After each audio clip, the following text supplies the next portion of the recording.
Alrighty, good morning, good evening, and good afternoon, and welcome back everybody to our next solo character challenge with the Summoner. For anybody who does not know that, Final Fantasy V is a game where you're normally supposed to just kind of switch and swap between each individual available job. However, for the solo character challenge, basically the idea is that we just pick a single character with just a single job, and then we will just play through the game with that single character and job. At this point, I will be playing as the Summoner, as has been decided last time. So, worth noting that after the intro is done, let's actually get this started already. After the intro is done, we will want to define what character name for our main character is going to be, and also which character we will choose for the main playthrough. So, generally speaking, we have the main character that you can also name, which is generally called Butts. And we will have fairies as the two options as to which characters we will be choosing for our solo character playthrough. So currently that is what we will be doing.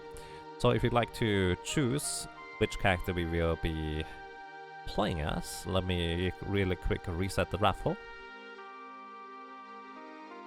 And anyone who would like to join, write !join.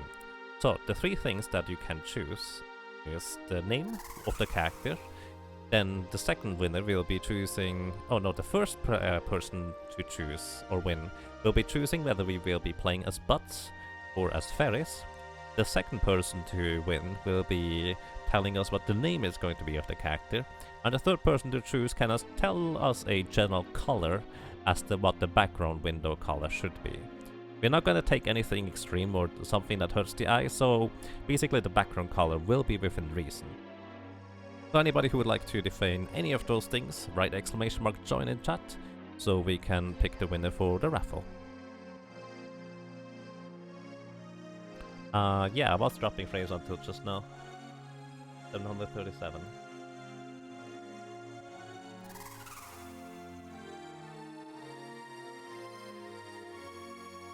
Yeah, I'm dropping frames too actually now. Let me just reduce the frame rate real quick.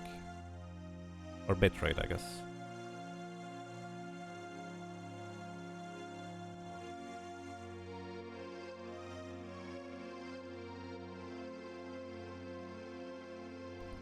Didn't.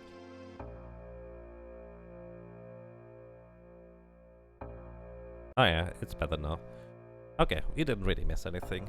Just the intro, which you can see many times over.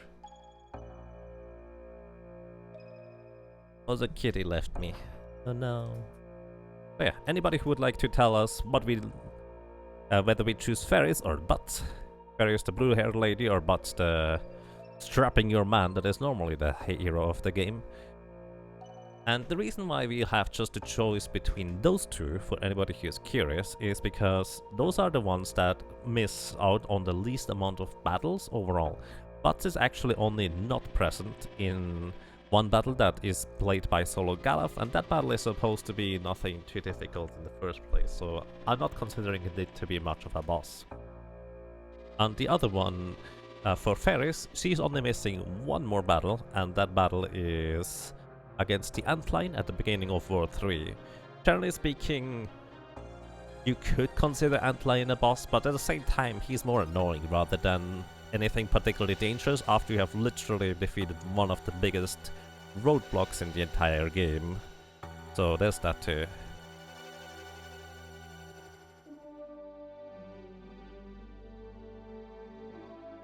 Trait. Blue hair. Did I say blue? I meant to say purple. Either way, alrighty. Anybody else who would like to join the raffle, feel free to write !join. We currently only have 4 people that are joining us here. Also, I probably should tweet out the thing and write it in the Discord.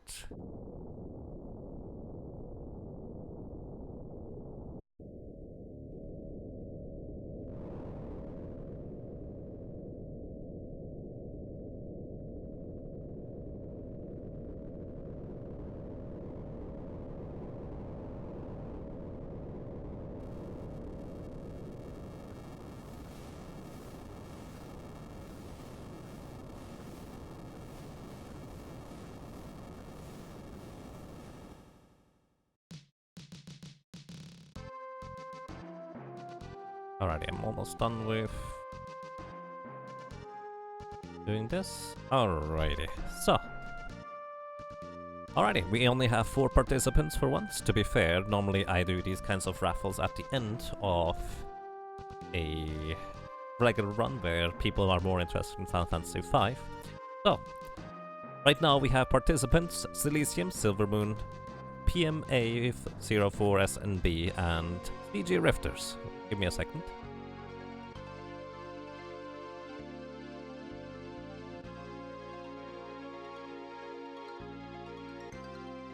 Alrighty, so the first winner is going to tell us whether we will play as Butts or as Ferris. And that winner is going to be ZG Rifters. I'm not sure whether you're familiar with Final Fantasy V, but basically we can either have this little guy here as our main character or Ferris, who is going to be joining us a little bit later. So let me set my stuff real quick. Ferris, please. Alrighty, we will be playing as Ferris in this case. Oh yeah, Ferris you can see in the top right as already a summoner. So, alrighty, we will be playing as Ferris. Thank you very much. The next winner is going to tell us what we should name Butts, and that is going to be Silvermoon. Silvermoon, what should we name Butts? You have 6 characters available in order to... Actually, I think it's only 5. I think you have 5 characters available in order to name our main character. Or just name the character that is going to be dead most of the run. Either one is fine. And the last person to win will tell us which background color of the window you would like to see. And that is going to be PMA04SNB. By the way, how do I pronounce your name? So, which general background color would you like to see? Feel free to tell us. And Kit.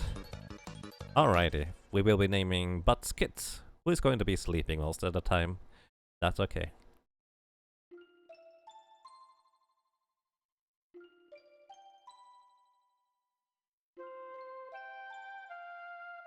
Purple-like, alrighty. There's variations of purple, so let's get to this real quick. So we have... Where's the K? There it is. Like this, I take it. Purple for Ferris hair. Ferris hair purple. Alrighty, we'll try that.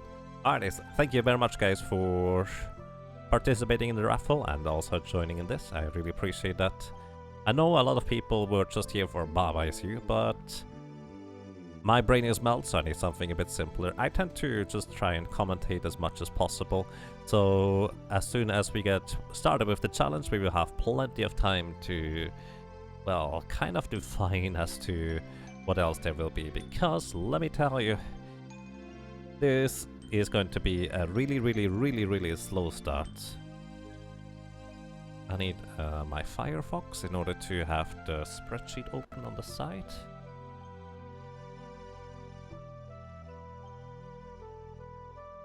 Oh yeah, I need to also open up a new straw poll for the next character to be chosen, or for the next job to be chosen after this. We will do this just a moment.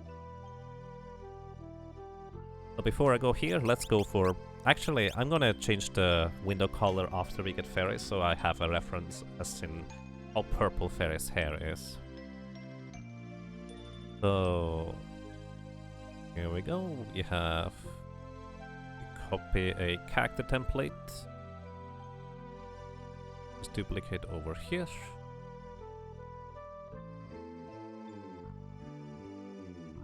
Takes a little while. Then we rename it to number 12 summoner. Get my calculator over here. Alrighty.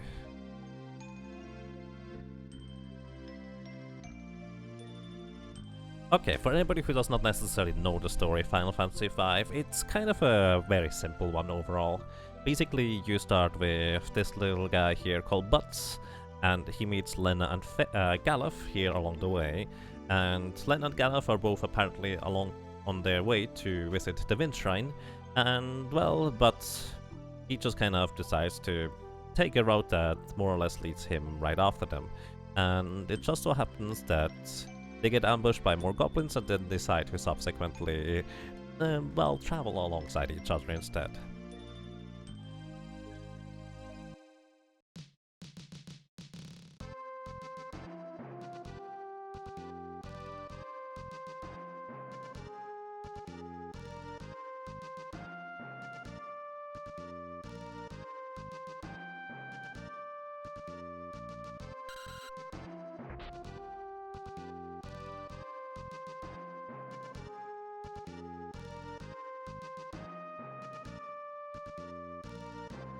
Yeah.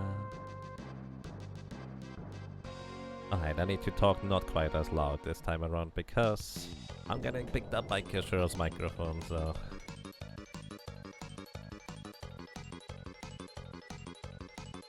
Alrighty, next up we will want to fight.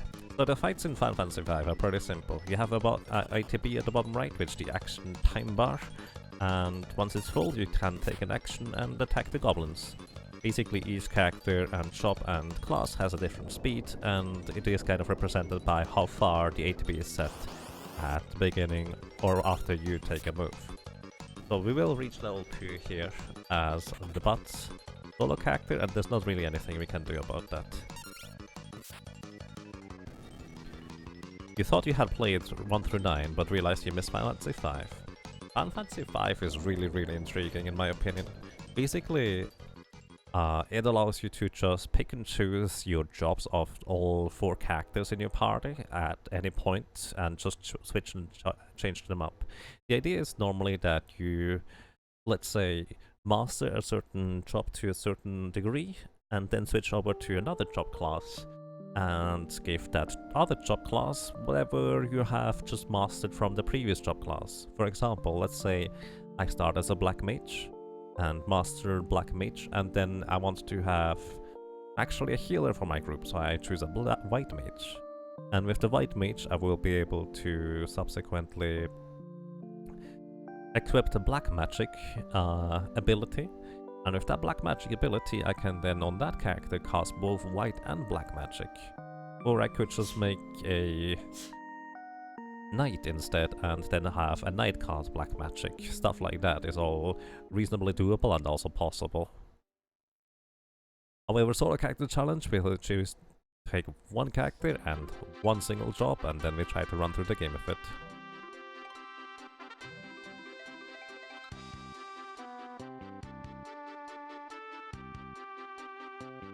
Yeah, I agree, Elysium. It was more a comment than a complaint. It just... The thing is, while I was playing Baba Is You, I was not nearly as loud because it's just a much more quiet game. But with Final Fantasy V I'm pretty confident and reasonably competent at it, so I just happen to talk louder than the previous one.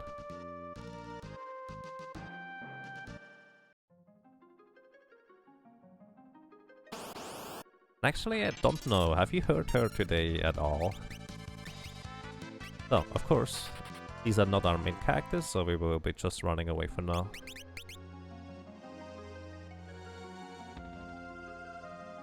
Baba melts all brains. I'm there, I guess so.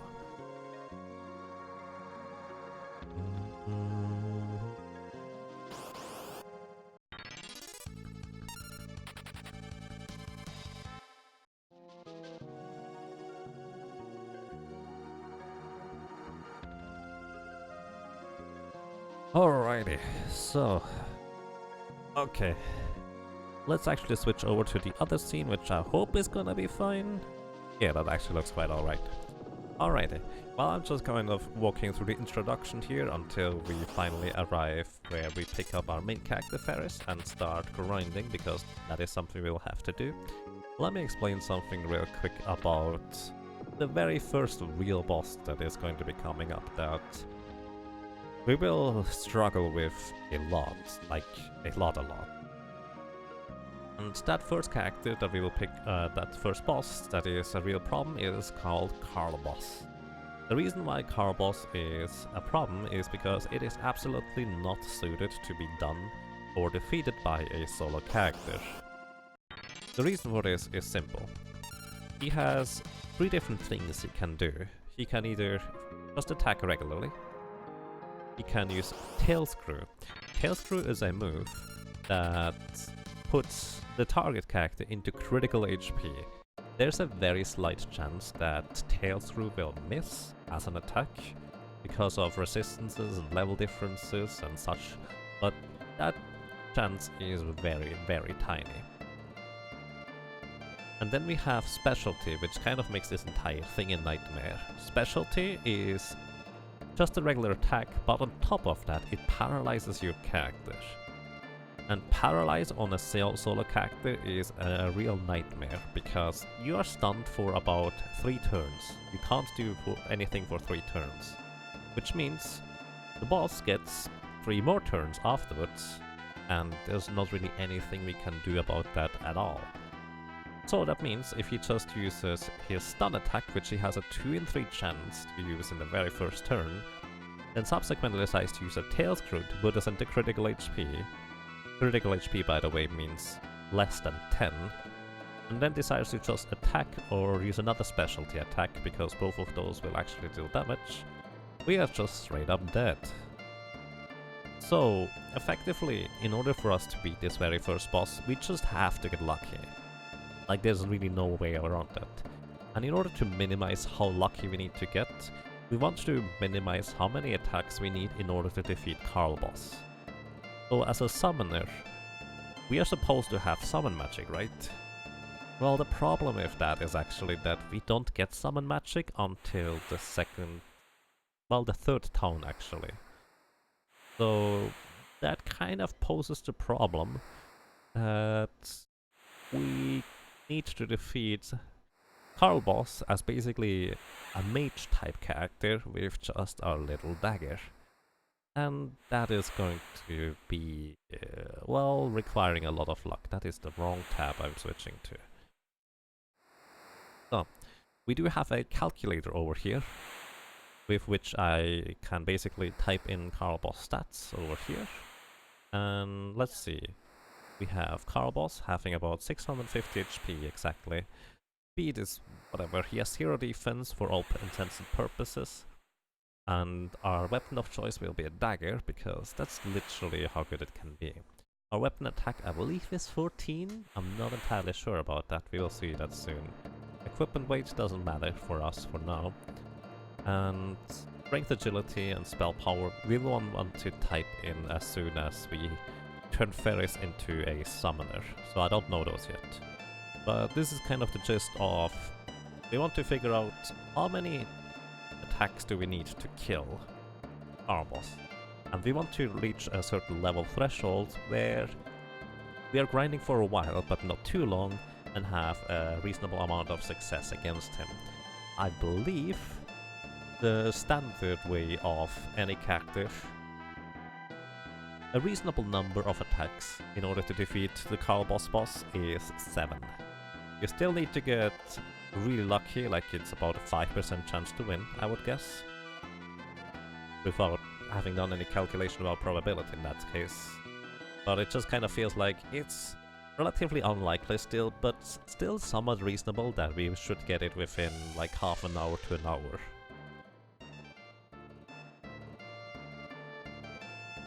You get the impression that you are a math teacher. Me? No. I like maths, and also probability and those kinds of things. But it's more of a hobby. I like to keep it simple. Anything that goes into the higher mathematics, like calculus and stuff like that, well, I guess the main problem is really that while I had calculus at some point in school, well, I guess higher IT school, I'm not sure what to call it. I kind of failed that class because I never learned how to learn mathematics, since everything I just understood until that point. On that bad point, I would have had to start learning and strictly understanding the concepts, and that's kind of where I failed. Either way, I need to activate the cheat code in order to unlock the job so we can turn Ferris into a summoner, and there's that.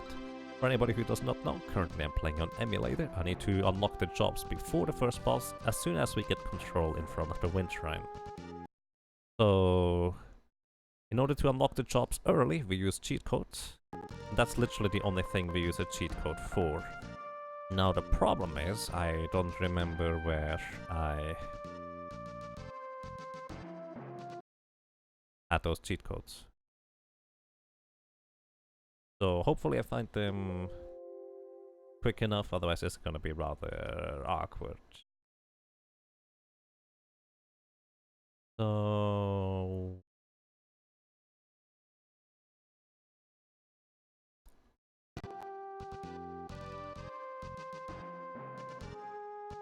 Hang on. Final 5.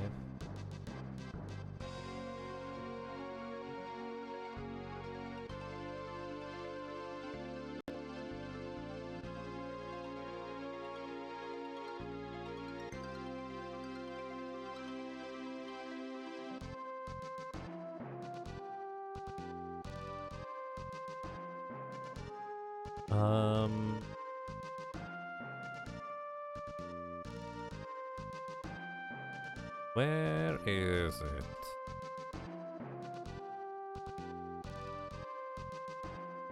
Here we go. I think I found it. Maybe. Oh, this is awkward. Haha. Until now, I've always had the cheat codes on by default. But at some point I removed them for other purposes and now I don't know where they are. Let's see. Think this should work in theories, given E840 and the value is FF. S is not a... what?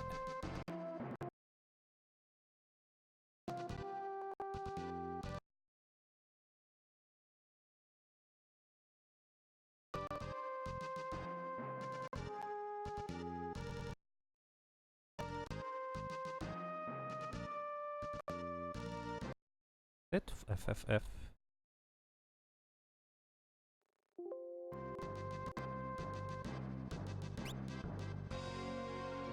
Okay. There's a summoner here. Nope, there's no summoner here. Okay, I kinda got it, but I still need to tinker with it a little bit. Hang on.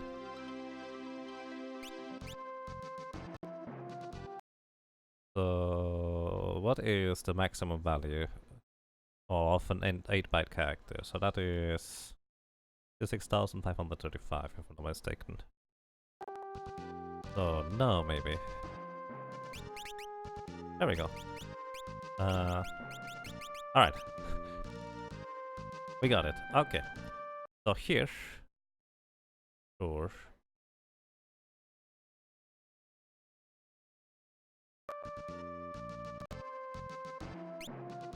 Okay, we have a summoner now, and that's kind of all we need. So I'm gonna save real quick. Where will you save over? I'm not gonna save over this one. I want to keep that. So Mystic Knight goes. Am I excited for the Forge of Fiesta around the corner? Yes, actually, quite a bit. So, alrighty. So.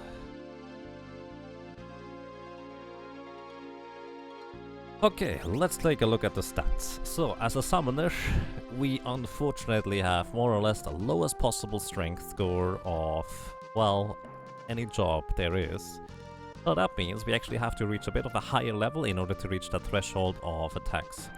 So the way attacking or damage works in Final Fantasy V is you do not gain a little bit of attack power or slightly more damage every level. It's basically like we need to reach certain thresholds. And the way we do this is, I just have a little calculator here to make things simple. We have 17 strength, which is horrifying. Horrifyingly low. We have 26 agility, which only is relevant for the dagger, but it is going to be relevant, and 59 magic power, which is actually really good. So, either way, what we have here now is... we see that I already plugged in the number for Carl Boss. So I have a average to kill number here. And I kind of want to have that average to kill number at 7. But 7 attacks would be level 25. Grinding up to level 25 this early on in the game is... well, it takes a really long time. So instead, what we will be aiming for is for level 16.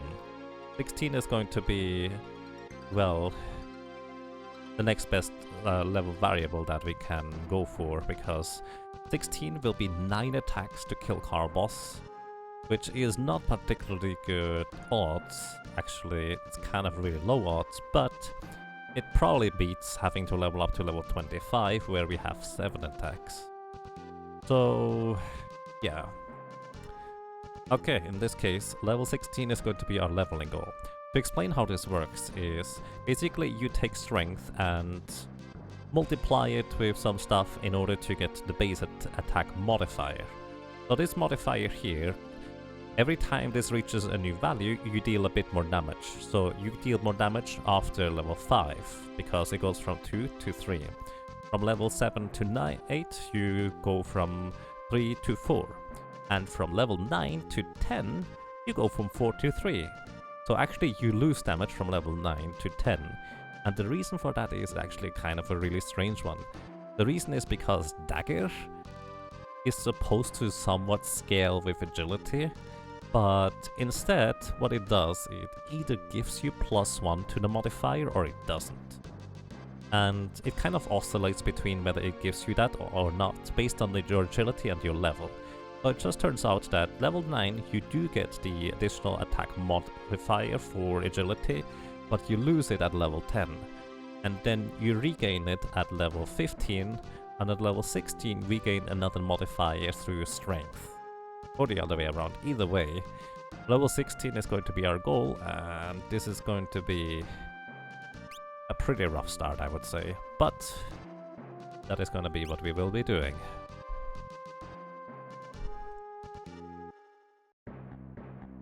So yeah, also, hang on a second, is weapon attack 14 accurate? Yeah, weapon attack 14 is how much we get. So level 16 is already going to be quite a bit of a number to grind for, but worse is going to be to just play the odds of defeating Carbos. And then on top of that, we actually need to get enough elixirs in order to defeat Carbos. Right now the only method of healing for us is potions, which heal 50 HP, which is not enough to take on that first real boss. And the other option is to grind out elixirs. There is enemies in this Wind Shrine that have a 1 in 16 chance to drop elixirs, and well, we have to fight enough of those anyways that we have pretty decent odds to get elixirs along the way here. So that is going to be the plan. And welcome to you, Agent. Are you doing any grinding for this challenge? Yes, there will be a lot of grinding for this challenge, as a matter of fact. So, because this is also quite the challenge, we will want to get rid of some of our allies here.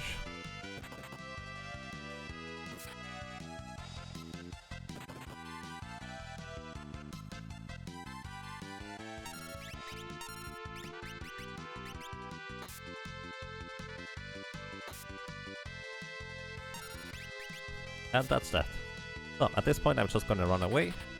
And now it is a true solo character challenge with our little summoner at level 3, who has absolutely no summoning spells at all. Oh, also we wanted to have the background color now, so approximately that purple it is for Ferris. Let's see, I think it's a bit lighter / darker for Ferris.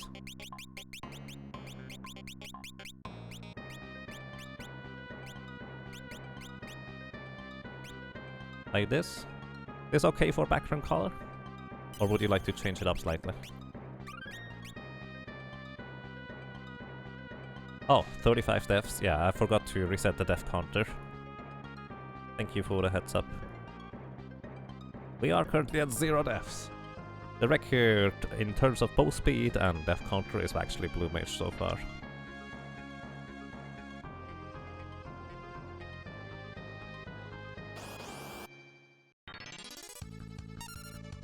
So, and at this point we just start whacking enemies. Darker to violet. I see.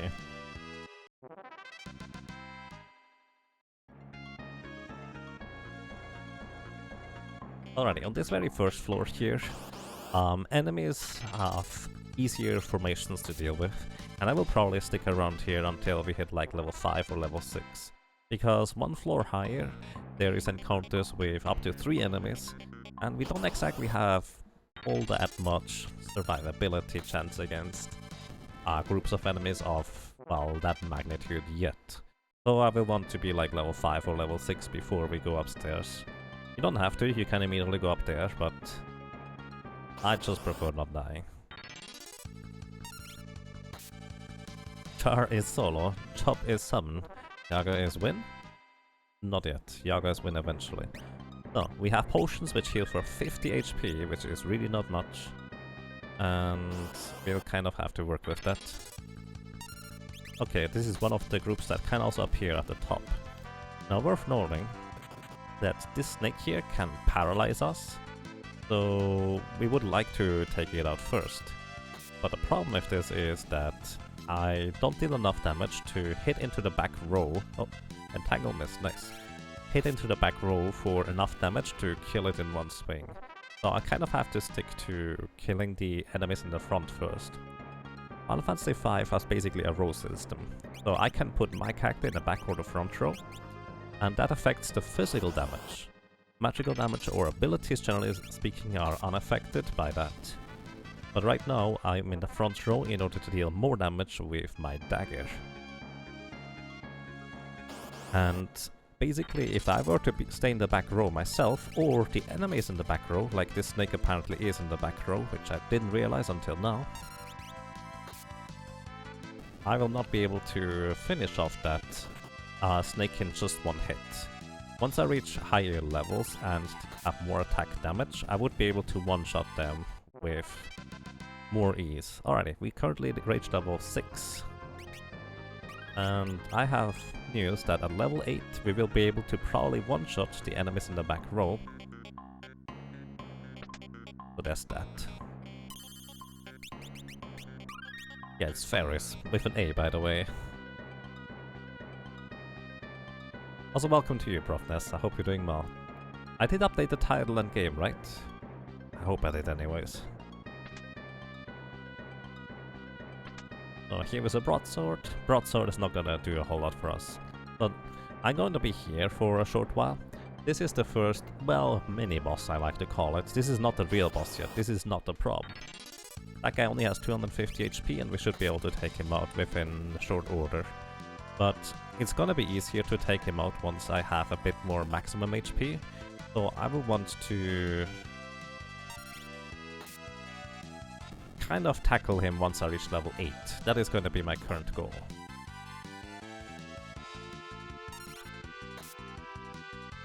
Yes, but Twitch still has the Baba thumbnail. I see, fair enough. Oh, I see. We just gained leather shoes, which gives us 1 defense, which actually is a big deal this early on, and also we got our first elixir.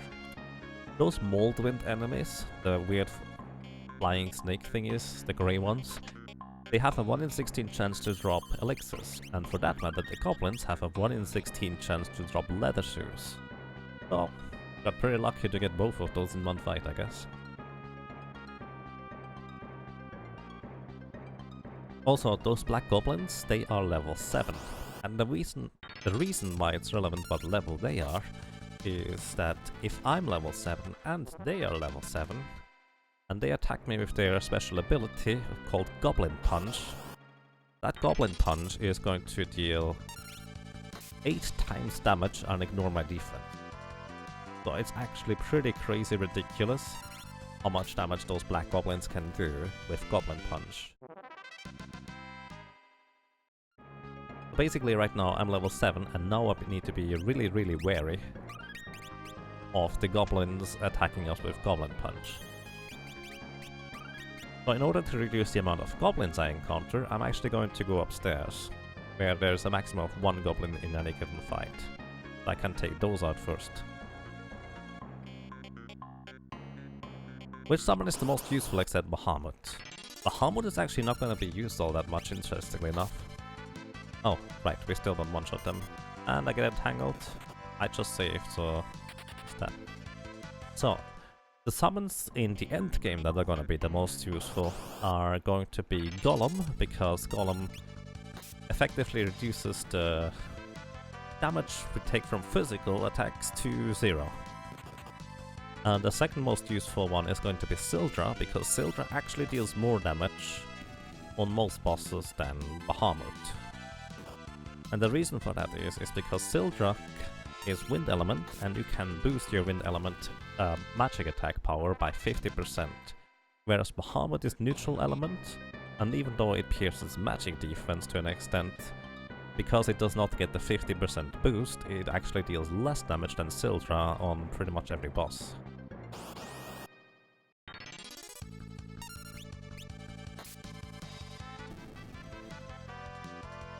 But yeah, Golem is probably the biggest one that allows us to start abolishing enemies.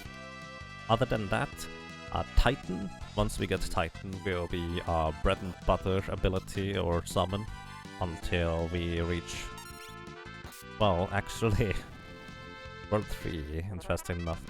World 2 is gonna be a pretty rough spot for the summoner. World 1 is gonna be relatively easy once we get the first few summons like Shiva and also Chocobo and Remora.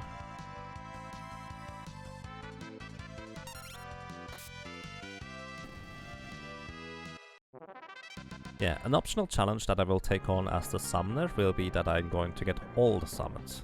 Like literally all of them. That will be something we'll do. Oh, I should have killed the goblin first. Thankfully I did not get punished for that. But again, we are still level 7, so goblins are way scarier than those Moldwind enemies. Moldwind enemies can cast Era, or the Wind level 1 spell, on their second turn. So on their first turn they are not scary yet, they start being scary once they get a second turn. And I want to have at least 70 HP in order to survive an Era.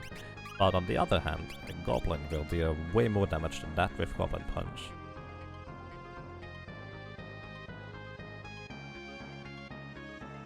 Phoenix would be more useful if it weren't solo. I guess.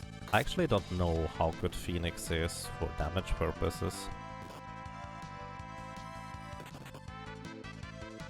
So we do have enough damage to one-shot one more of those.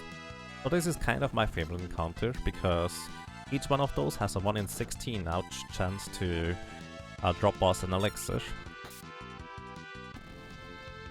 So our best chances of getting elixir is from these guys. Unfortunately we didn't get any. But now we have reached level 8.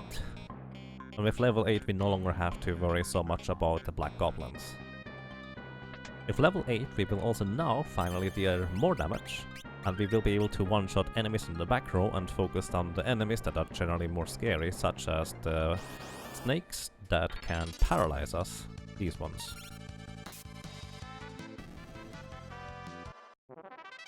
Full HP and MP revived to one party member?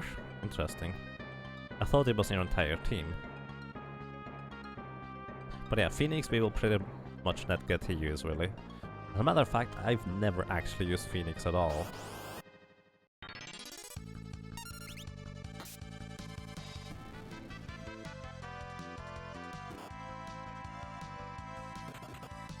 Alrighty. Once again, they will... I think it is a 1 in 3 chance to use Era on the second turn, so... if we get lucky, they just don't use it.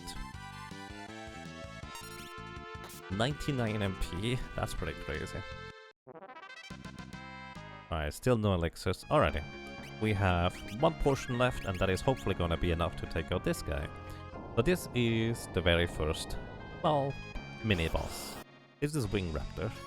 He has 250 HP as I've learned, so we should be able to take him out. Breathing deals 25% of our maximum health and damage, which means 4 times Breathing will kill us if we don't heal. And also it's normally damage your entire party, but well, we only have one character. That is 3 times 60, and you also don't want to attack him while he has his wings up, so I just use a potion in the meantime. Because he has way too much defense. 3 times 60 is 180, but 2 more attacks will do the trick. So what I'm doing here is I have my cursor here. As soon as my cursor disappears from him, he switches forms and I can actually attack him right there.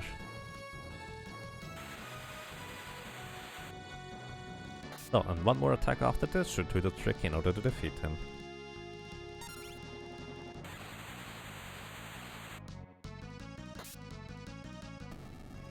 And there we go. Not the most pleasant, and also we are kind of low on HP without any more potions. But we'll just walk at this point. And get this done. Alrighty, so we have reached the top of the Wind Shrine, where we see that the crystal has shattered, the Wind Crystal. So it kind of came too late, story-wise anyways. And we are supposed to then subsequently go on to the next areas, where we find the Water Shrine in the next area. But because we have a solo summoner, this will kind of take a rather long time. And honestly, this is pretty much why I wanted to continue with the solo character challenges for now. It requires so little thinking for such a long time. It just allows me to lean back and relax and maybe talk with you guys, because maybe you have questions, maybe you would like to have something pleasant to report, or maybe even some unpleasant things. Good morning, good evening, and good afternoon. How are you guys doing? And for anybody who has never played Final Fantasy V, let me tell you, there's actually a very fantastic event coming up that is called the Forge of Fiesta. And for me personally, it was the, well, perfect way of playing through Final Fantasy V for the very first time. So the thing about Final Fantasy V is you have up to 22, or was it 20? You have 20 or more different shops you can switch your characters into, and switch and swatch and mix and match their abilities in between, and it can get very, very overwhelming. Like, if you're like me, you would have basically choice paralysis and not know what to do because everything is there. Or if you're like other people who are just completionists and want to max out everything everywhere, it can get really, really daunting, exhausting, and tiring to play Final Fantasy V. But the Forge of Fiesta kind of solves that problem. In the Forge of Fiesta, the idea is that you're randomly assigned 4 jobs, one at each of the crystals at wind, water, fire, and earth crystals, and then you just have one of each of those jobs in your party. You can switch them between characters around if you'd like to, but you just only need to focus and learn about those 4 jobs in order to play through the game. And basically only having to learn and focus on 4 of the 20 possible jobs makes this so much more pleasant and nice, and can also serve as an intriguing challenge playthrough. So that's the Forge of Fiesta, which is going to come up sometime soon. You think 22 is right, I see.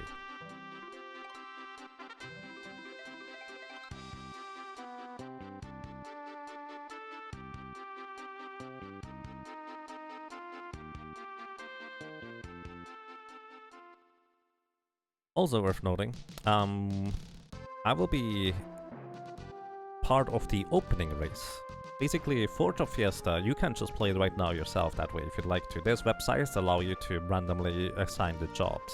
But basically, there's kind of that month-and-a-half period on Twitch where you see many streamers just play through the Final Fantasy V with the 4 designated jobs that are assigned to them.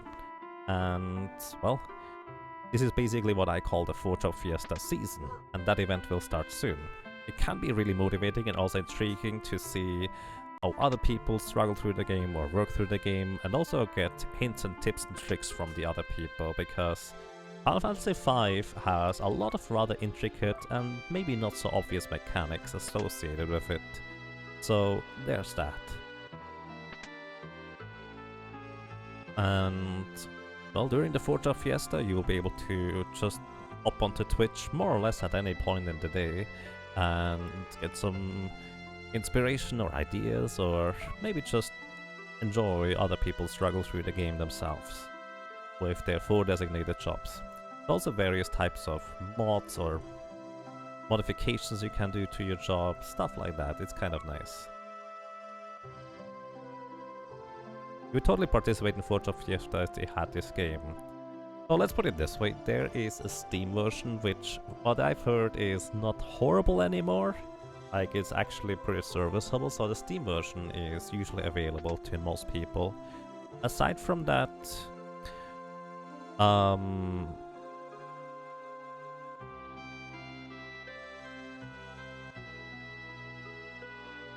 I guess the Game Boy version is probably relatively expensive. There's however also a PlayStation version and a Japanese cartridge for Super Famicom that is usually relatively cheap. I say relatively, but at the same time, in my situation I wouldn't afford it. I want to afford it anyways if I didn't already have it. But let's put it this way, there's ways and means around things. The Steam version is definitely, at this point, an option. People still like to kind of talk about it negatively, but overall I've heard it's been better, even if it's not as great as the Game Boy Advance version yet. Generally speaking, if you have the option, I highly recommend you choose the Game Boy Advance version for your playthrough. I think it is overall the best version to play. I just like to stick to the Super Famicom version with fan translation, because that's kind of the version I'm most used to, and it also has a larger screen resolution.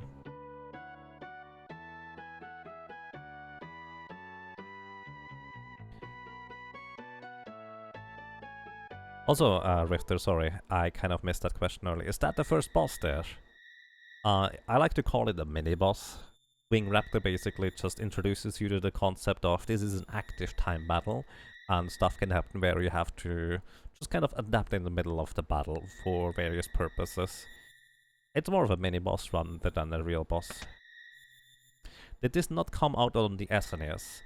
This never came out in the US. There is repro cartridges that you can get nowadays, or you can also load it onto an SD2 SNES with the fan translation. But the only version that is normally available is in Japanese for the Super Famicom. If you do have a American Super Nintendo, you can actually play Super Famicom cartridges on your Super Nintendo. That is an option. You just have to remove 2 plastic pins inside the thing that normally prevent those things from fitting in there, but that's about it.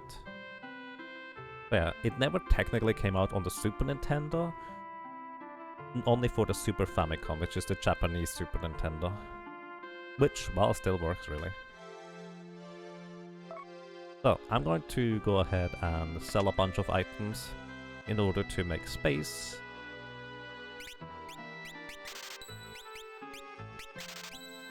And also have enough money to buy all the high potions. The potions, while they're not great yet for generally healing, they are kind of the only regular items that I can buy for healing. So there's that. Afterwards, with 99 heal potions, we will go back into the Wind Shrine and start grinding for level 16.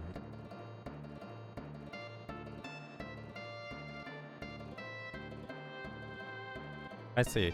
I mean, there is a PlayStation version that did come out in the US for... in the... oh, what do you call that in English? For the US, there is a PlayStation version that is Final Fantasy 4 plus 5, and there's a PlayStation version for Final Fantasy 6 and Chrono Trigger. Basically just both games on one disc. If you live in Europe, there is the so-called anthology version of Final Fantasy 4 and 5. Wait, no, Final Fantasy 5 and 6. Is it 5 and 6?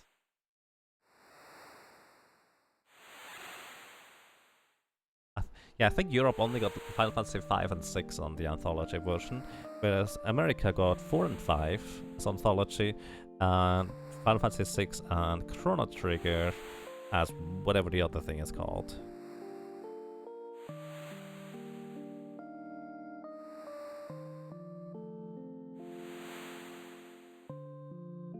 Well, for anybody who might be confused about numbers in Final Fantasy games, Final Fantasy 1 is for the NES, Nintendo Entertainment System, the very simple Nintendo console, and that version was released both in Japan and the US. Then there is Final Fantasy 2 also for the NES, which was only released in Japan. There is Final Fantasy 3 also for the NES, that it was only released in Japan. And then there is Final Fantasy 4, which was for the Super Nintendo. to say Super Nintendo for simplicity. That was released in Japan, but also released in the US. The US, however, kind of renamed that to Final Fantasy IV into Final Fantasy II for, I guess, marketing reasons.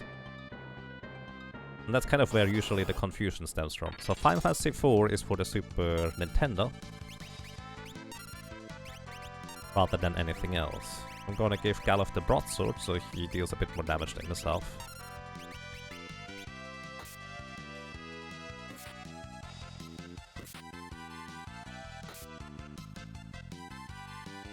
Then there is Final Fantasy V, which was never released in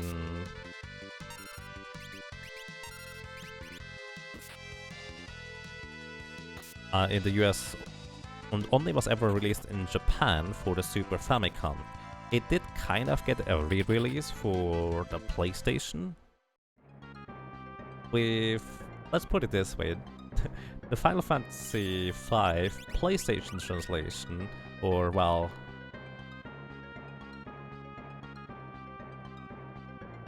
what do you call it?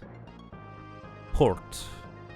Has an infamously bad English translation. It's really, really not good. Midgar, thank you for the host, I appreciate that. Good morning and good evening and good afternoon. Oh, it is 4 and Chrono Trigger together. 5 and 6 were together. Okay, so in Europe we had Final Fantasy 4 and 5 on the anthology disc then, which I do have both.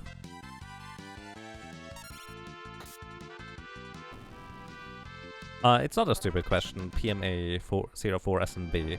The reason why Super Famicom or Super Nintendo English versions exist is because this is a English fan translation. Basically, you just take the Japanese ROM from your cartridge and then you can apply a patch to it in order to have it be translated by fans into English. And good morning to you, Life Tactics. Welcome, how are you doing? So yeah, by the way, Final Fantasy VI was also for the Super Nintendo, which was released in Japan as Final Fantasy VI, and in the US it was released as Final Fantasy III. And then finally with Final Fantasy VII for the PlayStation, they decided to return to regular numbers.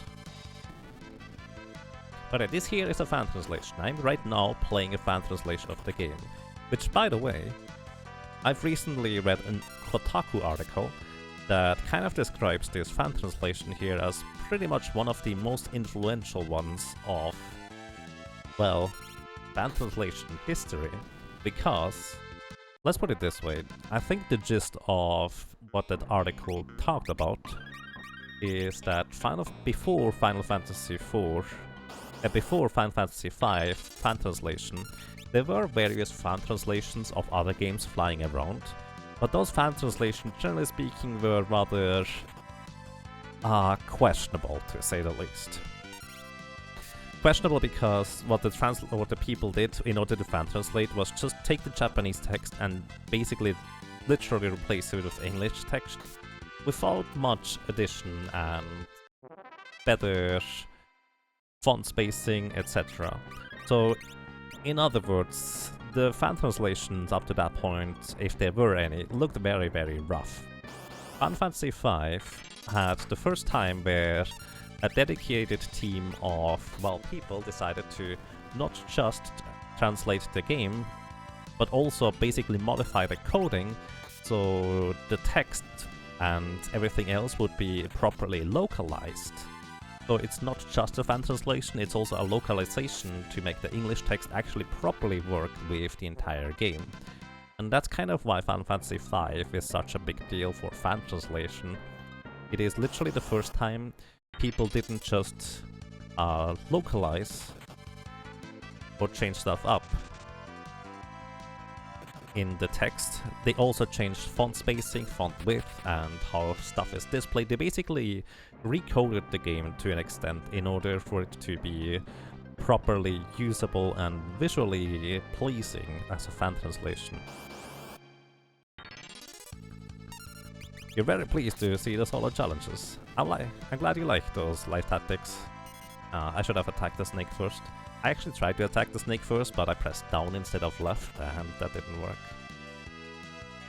So here you can see how long paralyzation lasts. And that's the main problem we are facing when trying to defeat Carl boss. He paralyzes us and attacks us 4 times before we can do anything again.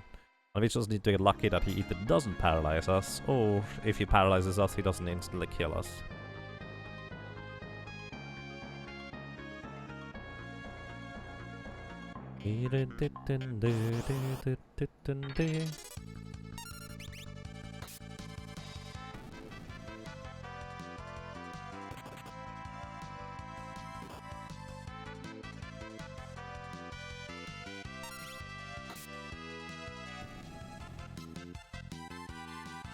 You have to kill them again. How annoying, stupid zombies.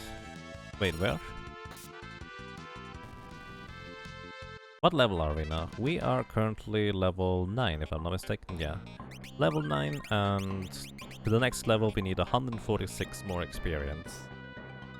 So unfortunately this will kind of take a while, but at the same time it gives me time to talk to Jet and also relax from Baba's queue for a little bit. By the way, as soon as I reach level 10, you will see I will deal less damage to enemies. So right now I deal about 60 damage, so between like 57 and 68 attack power. But as soon as I hit level 10, I will actually deal less than that, which is gonna be pretty irritating overall.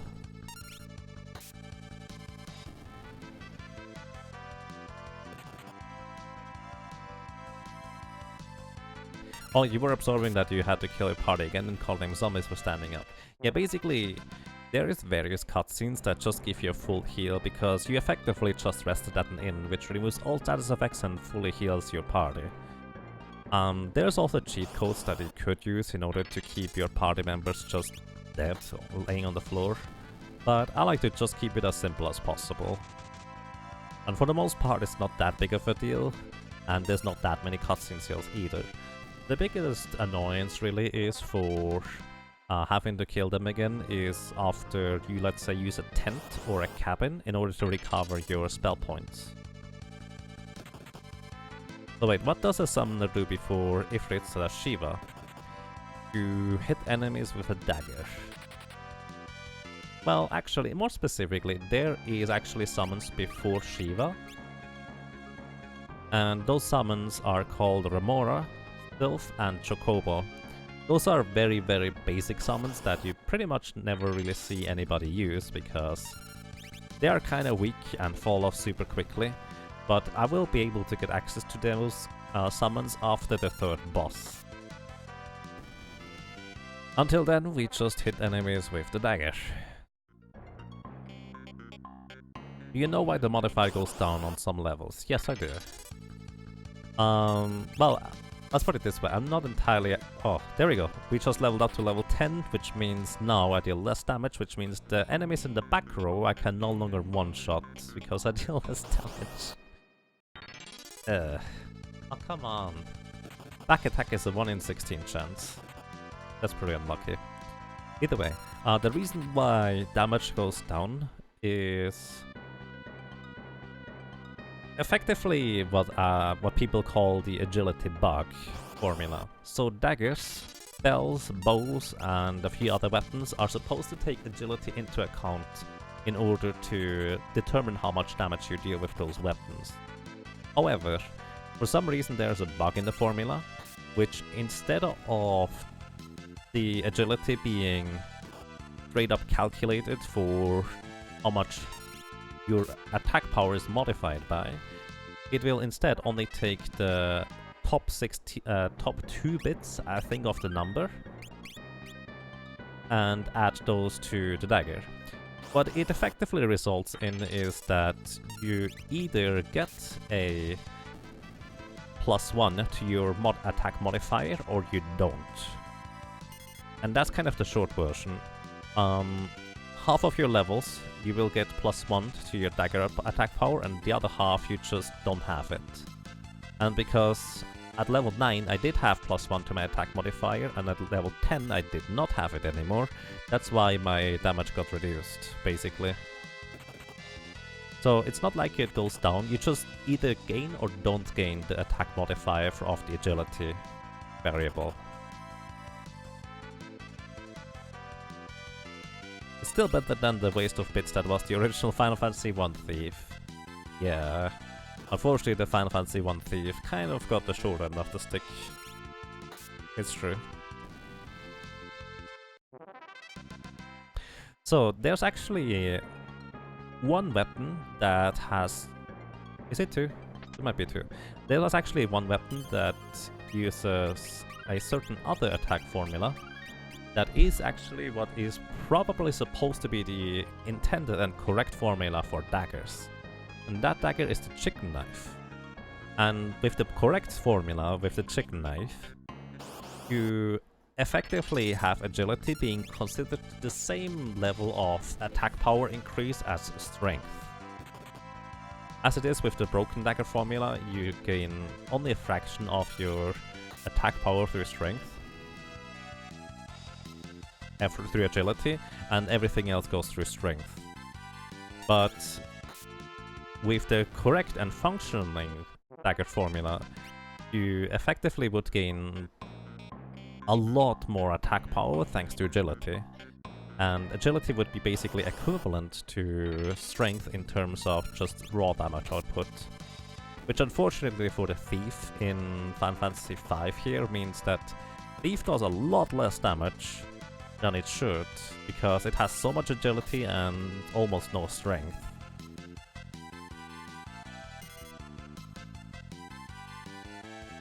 So there's that. So if the summoner had, or as a summoner, if the dagger formula was not bugged, we would deal more damage. A bit. It would help. But as a thief, instead you would actually gain a lot more attack power instead, which would help a lot more actually.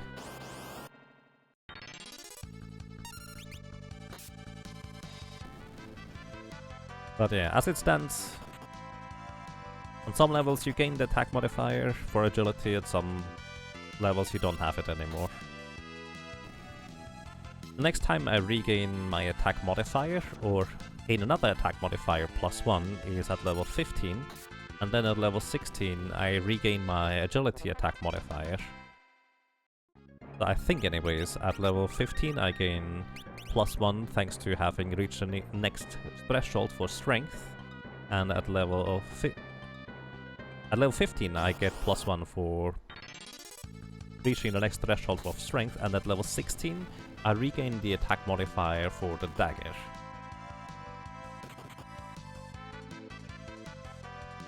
So yeah, there's that.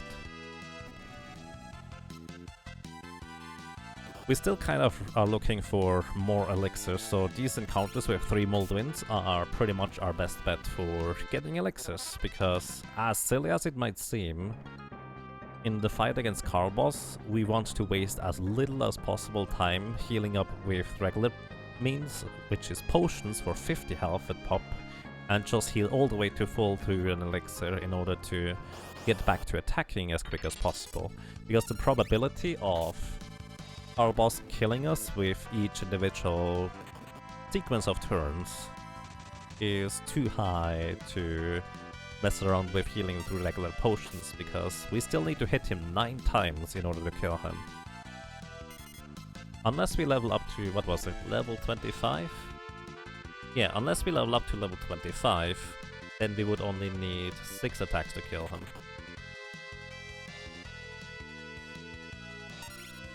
Let me actually see real quick, what is my damage output with rods? As a summoner we could use rods in order to attack enemies with that. So I'm gonna actually switch over real quick. Just to see, because I'm curious. So I can use weapon type rod, which does take spell power into account rather than attack power or agility. So it's gonna be a bit different. However, I do believe the rod is actually weaker than the dagger in terms of raw attack power, plus rods have a different problem where their possible damage range is all the way from 0 to up to 150 from their regular weapon power. So we have one rod here. A rod has a... oh, +1 attack magic power, actually. Let me add that. Has an attack of 8. So it's even less than that. So in order to deal decent damage with the rod, we would need to be level...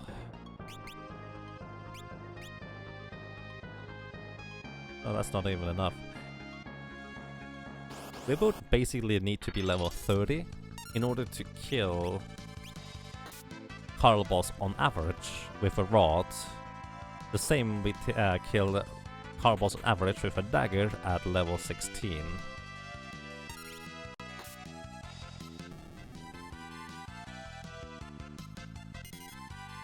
So that is quite the difference here. By the way, if you're interested in this spreadsheet, you can just follow the link for visiting the spreadsheet.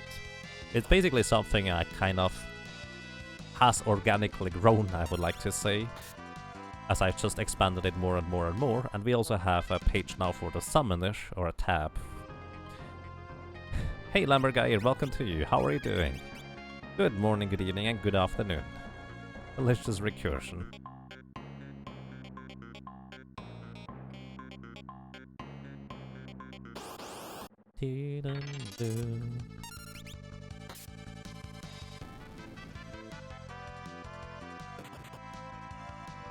By the way, I think as a white mage we had to level up to level 24, I think, in order to have a reasonable shot at defeating Carl Boss. White mage was by far and beyond most ridiculous class to get solo past Carl Boss so far. Summoner is not gonna be much more pleasant, but White Mage was an entirely different thing.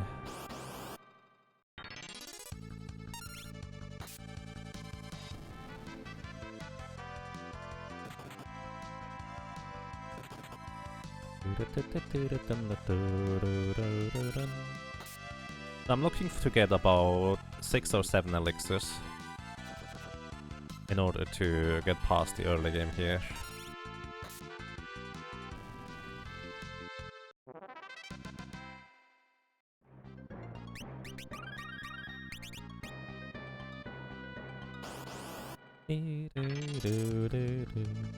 Still my favorite encounter here. So many mold wins, so much of an opportunity to get elixirs.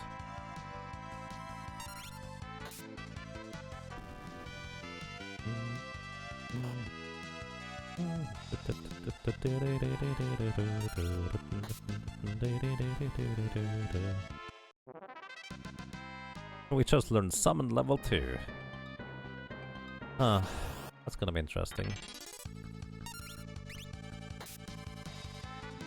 Right. I'm still under the impression that I should be able to one-shot the enemies in the back row, but Summoner has so little strength that we need level 15 now for that. Or well, level 8 and 9. 10 to 14 just doesn't work.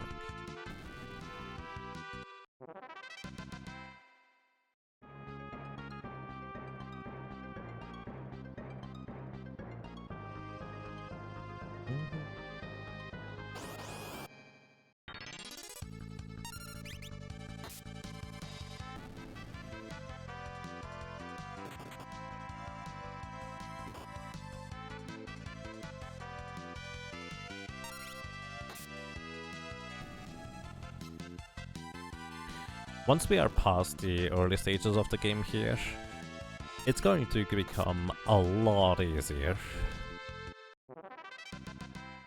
The boss after Carl Boss is going to be Siren, which has 200 more HP than Carl Boss, but he does not have any opportunity to just straight up stun and kill us like Carl Boss has, or at least not nearly as much of one anyways. I'm a dummy. Yeah, well, we survived it anyways now. So Siren will still be a bit annoying, which is why I want more than just enough elixirs to get past Carl Boss, but not nearly as bad. And after Siren, we actually can equip rods, and I do plan on using the rods in order to get past Forza Dragiza. Not necessarily to break them, but the rods should have more attack power and also work better from the back row than the other things that we do have access to.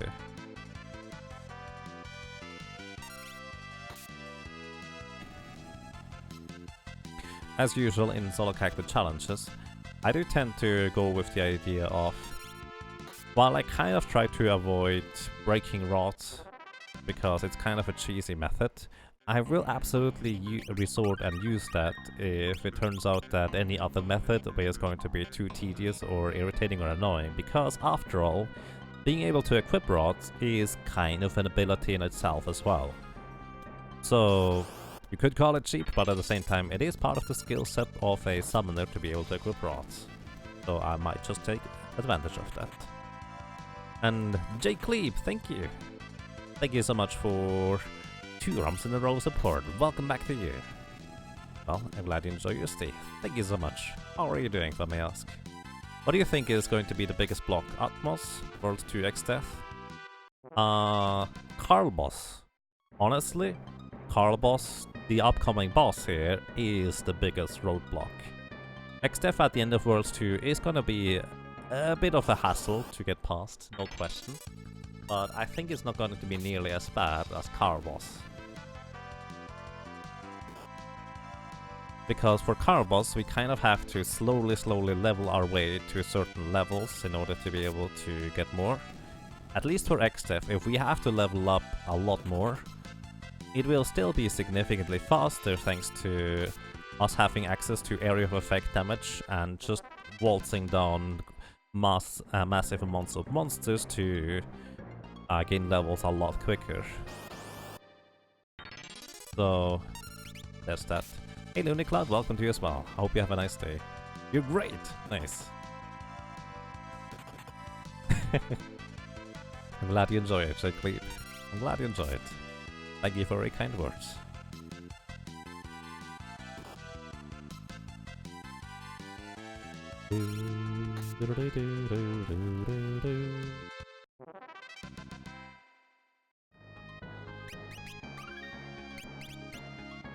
We are level 11, I believe we're going to be soon level 12, and then it's just 3 more levels until 15, where we finally will be able to deal a bit more damage, and then 1 more level until 16, where we actually have 9 attacks until Carboss is dead.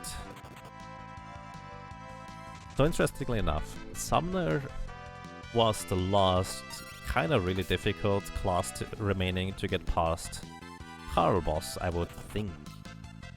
Which is not necessarily true, because we will still have to get Berserker past Carboss. I think we just leveled up to level 12, there we go.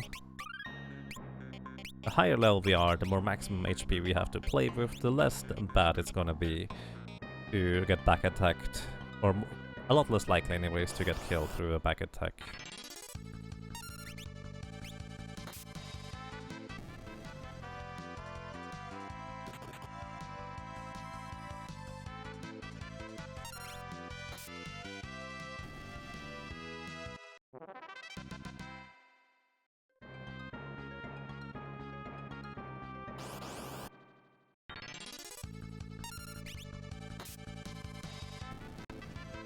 You put 200 on Berserk and does crazy damage, yes. That's the thing Berserk is really good at, to deal crazy damage with two-handed. You know what's also really good to put on a Berserker? Put equip bows on it. A Berserker is actually really ridiculous, and a large part of that is because bows are inherently pretty strong. Especially once you get the Gale Bow from World 2. That thing with a Berserker is just insanely good. And on top of that, there is also the fact that you transfer the Hunter's base agility over to a Berserker if you give them equipped bows. So instead of your Berserker being really slow, they're going to be a fair bit faster thanks to equipped bows.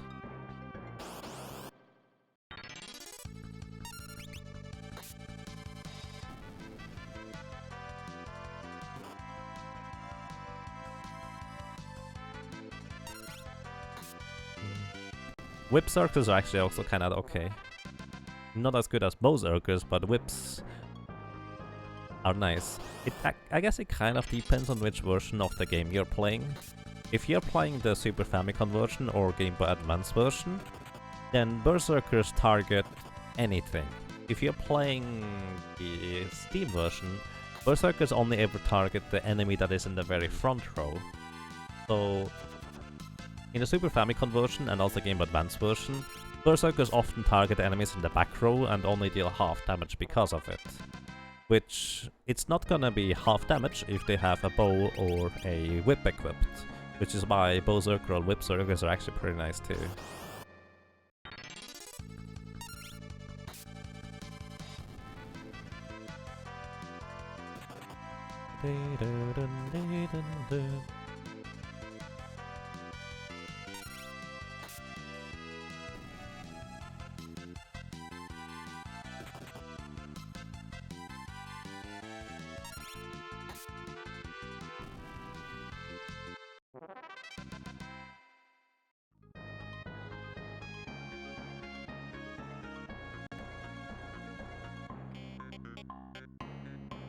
Doing a couple of Forge Up Fiesta with Berserk gives you interesting Berserk combinations, indeed.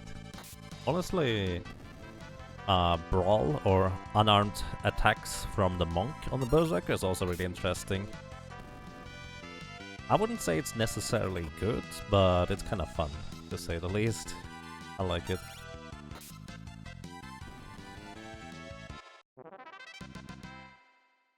Obviously, for solo character challenges, I won't have the option to equip a Berserker if anything like that, but for regular play or even Forge of Fiestas, that's a whole different story.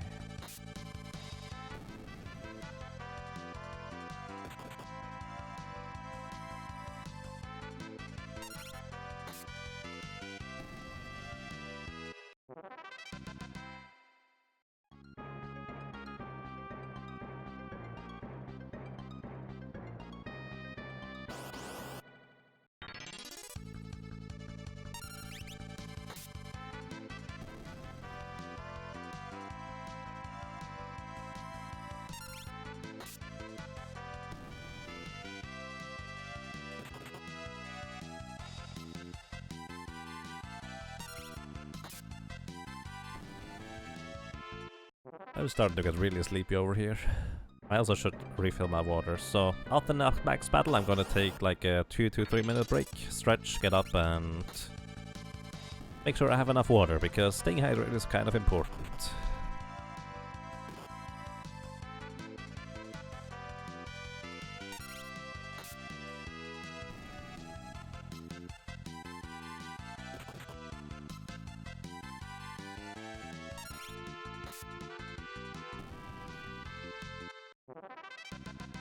Yay, another elixir. Still looking for a few more of those, but we still have a way to go. Okay, quick break. Make sure you stay hydrated. Be right back.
Alrighty, I'm back. So, and we just can continue defeating a bunch of Moldwins, I would say. Once again, Moldwins have a 1 in 16 chance to drop us elixirs, and that's pretty much exactly what we're looking for here.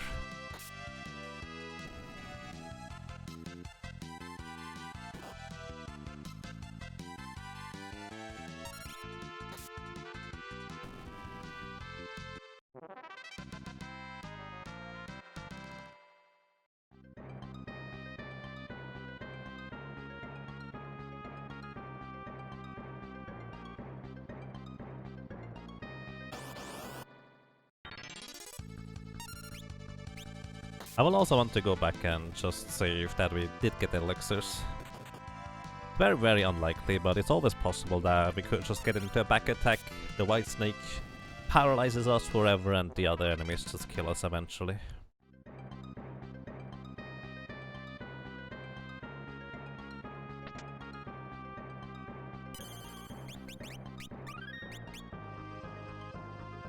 Hey Bonsai Beer, welcome, how are you doing? Good morning, good evening and good afternoon to you.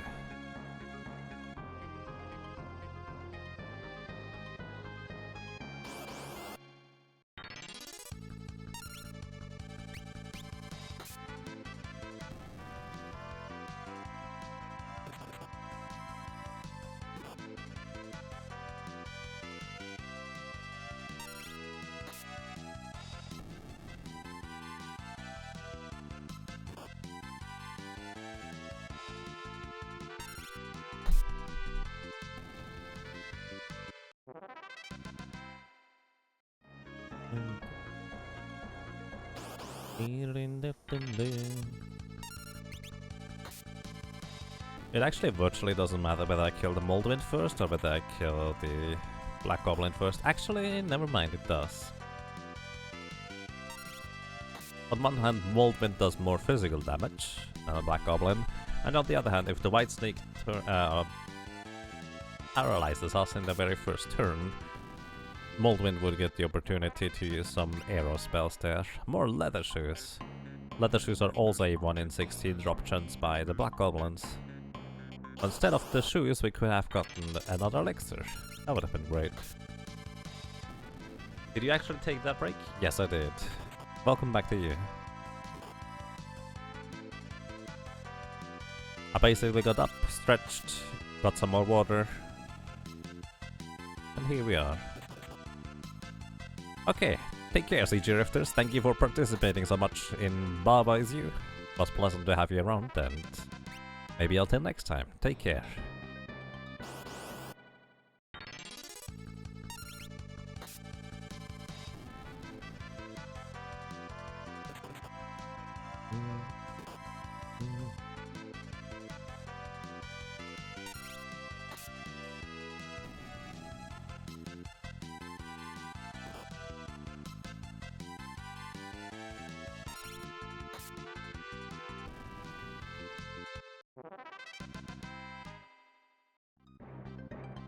We reached level 13.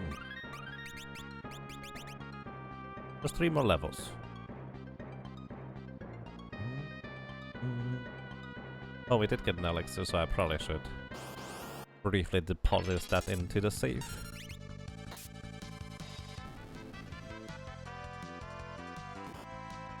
Hey Krauser, welcome. How are you doing? How's it going?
Is this the Wind Temple? Yes, it is. This is the Wind Shrine, where we just run in circles until Ferris is strong enough to take on the first real boss with a little dagger and little to no strength.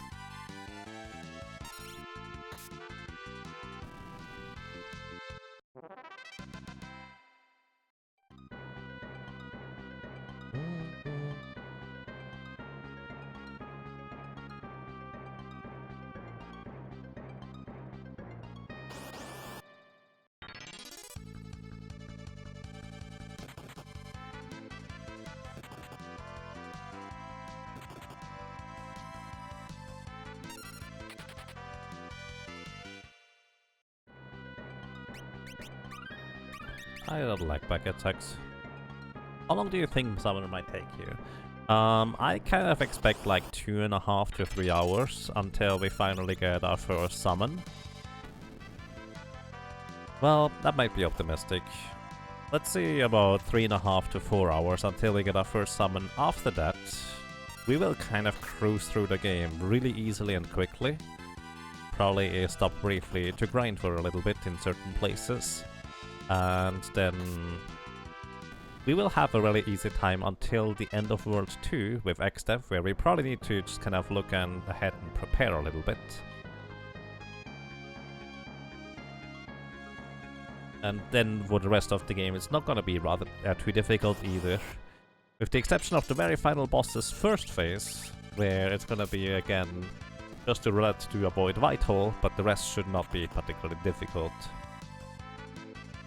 Oh, you were talking about full run-wise. It's kind of really hard to gauge, honestly. I do plan on getting all the summons, which is absolutely not necessary, and we will spend a bunch of time doing so. But also, I would guess 20 to 25 hours total. I'm not doing this in one sitting, in case you were wondering.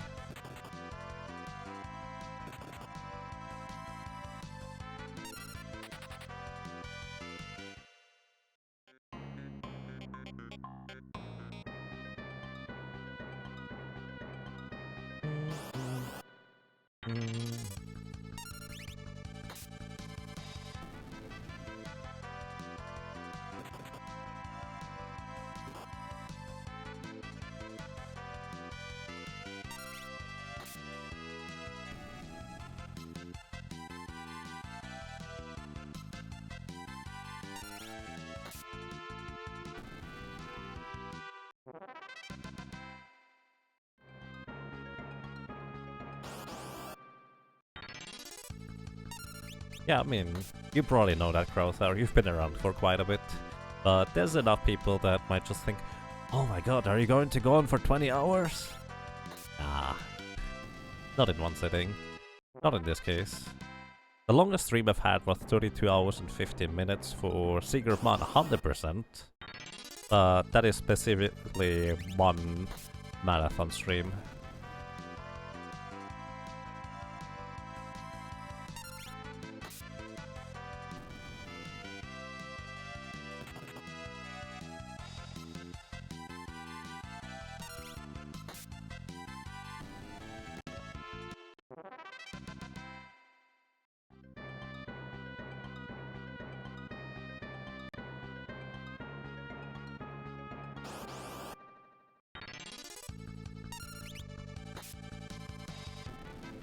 No, frogs are friends, not food. Come on.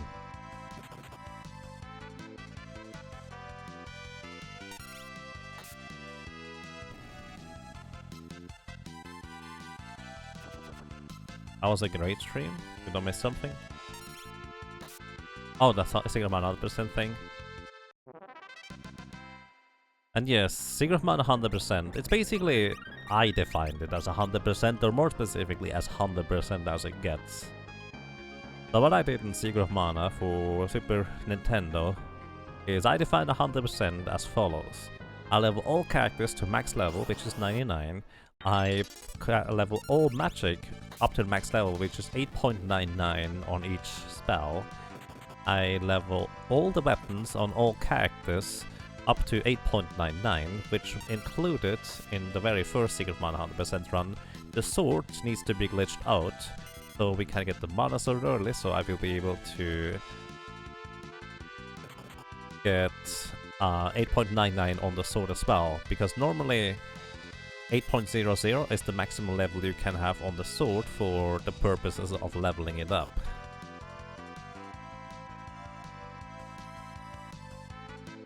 For my second Secret of Mana 100% run, I did it completely, absolutely glitchless, which meant also no mana sword, which made it significantly easier to level all the weapons up to level 8.99 except the sword.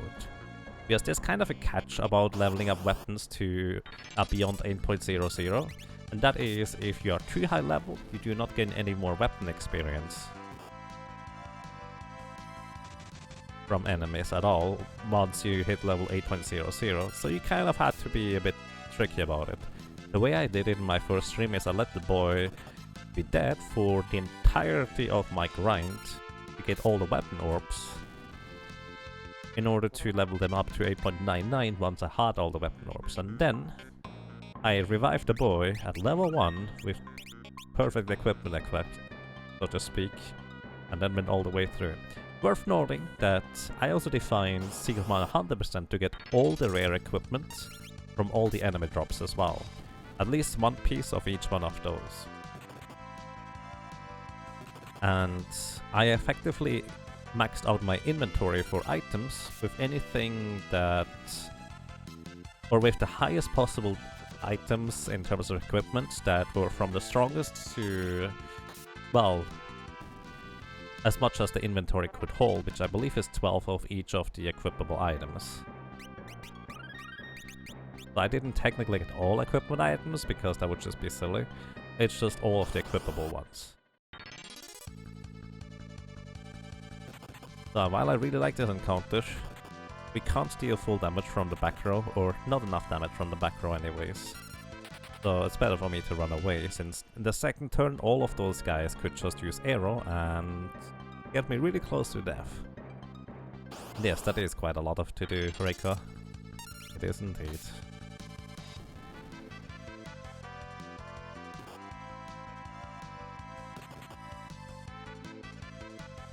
Thank you, Quadlight.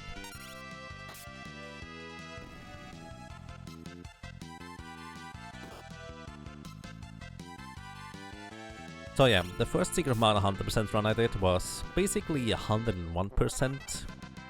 Mostly glitchless, except for getting the mana sword early. Otherwise I could not have leveled it up all the way to 8.99. The second one I did was completely glitchless. And that also took only 23 hours or so instead. So it was quite a significant difference. And that's all thanks to not having to worry about the sword level it to 8.99.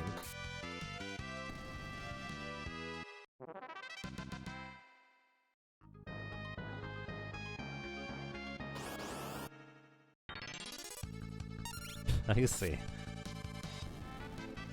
I mean, the trick really is quite like... I did not really use the best strategies, I just figured it out as I went, really. The trick is really just to know at which level you can still kill which enemies for getting maximum weapon experience. And just leave the boy at level 1 until you have all the weapon orbs to level up all the weapons in one go.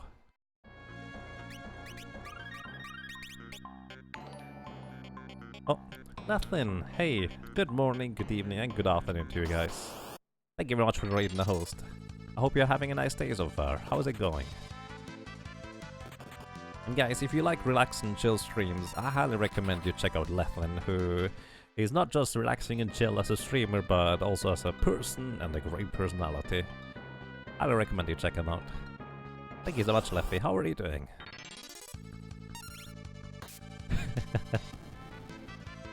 No, Lethlin is the legend.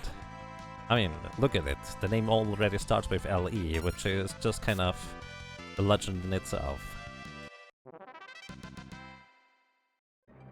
Yeah, welcome guys, I hope you're doing well.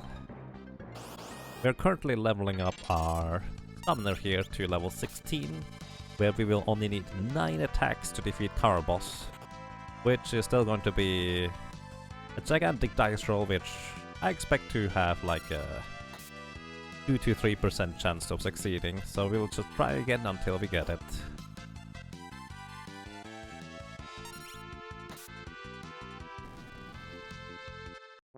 You're definitely ready for a bit of a break? That's fair. Taking a break is important, an important part of the day to say the least.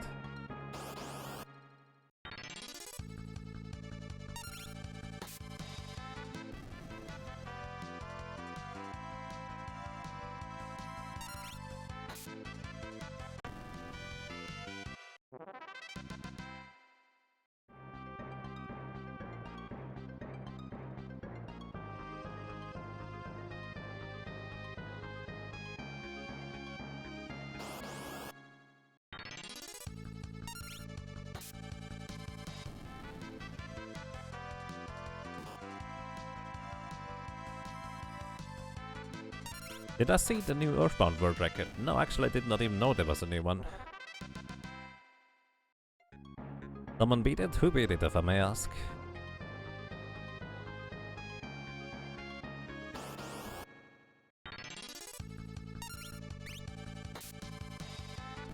I wonder if it works to just level as you go and always keep all weapons at the current max, or if it's needed to save loot at level 1. It depends, Quadlight. If you go for the mana sword to 8.99 as well, you have to keep one character low level in order to max out all the weapons in the end. There's not really much of a way around it.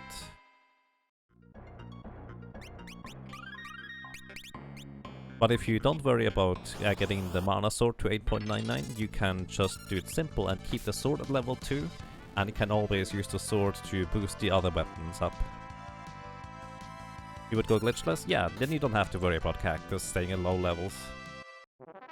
You want to still level them as you go, I would say, but the sword you can just leave at level 2, do not upgrade it any further, in order to grind out levels for the other weapons.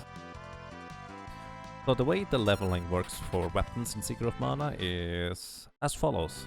You effectively gain full weapon experience if the enemy is higher or not more than 2 levels lower than your level. And if the enemy is lower than your level, as in 2 or more, you will gain only half the weapon experience. For leveling a sword from level 0 to level 1, you gain 9 weapon experience by default. Halved is 4.5, which is rounded down to 4.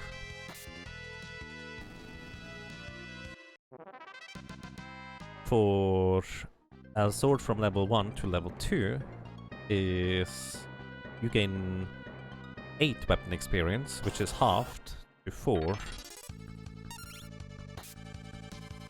Etc. From 2 to 3, you gain 7 weapon experience, which is halved to, well, 3.5, rounded down to 3. And basically, the way you level then the other character's weapons is by boosting them. So, when your character gets the last hit against an enemy with the weapon equipped, you gain that weapon experience. As I mentioned, the full weapon experience if the enemy is high enough level, but only half if the enemy is, well, lower than that. But on top of that, the other allies' characters that did not last hit the enemy will only gain half the weapon experience of what the other character gained. So this means, from once you have maxed out all the weapons to level 8.00, you can only get a maximum of 1 weapon experience per enemy kills. That is if you land the last hit and the enemy is higher level, or you're not too high level compared to the enemy. Otherwise, you'll get 0 weapon experience if you're too high level. And this is why boosting that weapon or those weapons with a level 2 sword is just a lot more effective. That way you can go and kill low level enemies with that level 2 sword and always get 1 weapon experience, because from level 2 to 3 you get 7, which is halved to 3.5, rounded down to 3, which is halved, then distributed to the other characters, which is 1.5, rounded down to 1.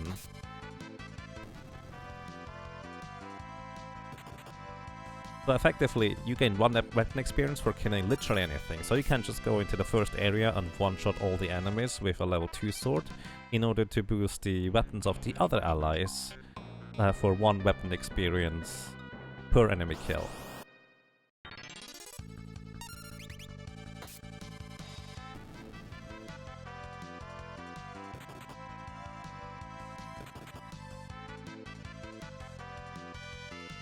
Little did you know, yeah, you can always get the weapon orbs. You can miss certain weapon orbs, but you can always farm them in the Mana Fortress. It's a bit more tedious, so you really don't want to miss them. Specifically, I think the weapon orbs that you don't want to miss are in Palace of Darkness, in Gold Tower, in the basement of the Lost Continent, probably some others.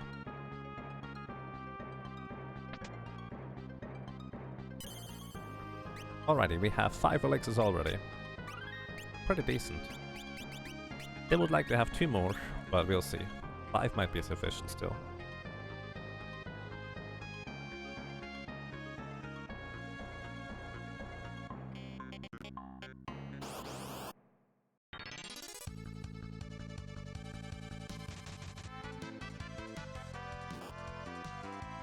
You thought you missed a chest in some ruins and couldn't get back there? I mean, that's technically possible. That you couldn't get that chest anymore. And it's also possible that this might be a reason as to why you need to farm another sword orb in the Mana Fortress. But you can always farm it, so there's that.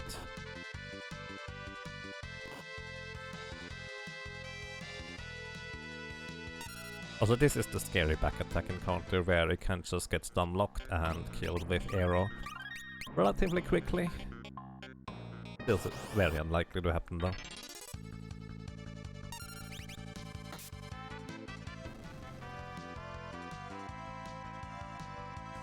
The guy did not explain that you can't actually permanently miss them. I see. It might just be that they did not know.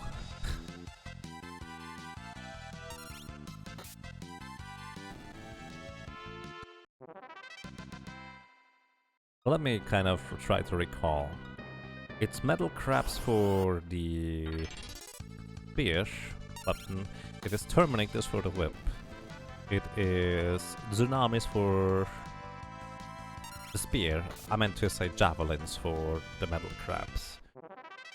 I tend to mix out javelins and spears. It is boomerangs for the master ninjas. It is axe orbs for the fiend heads.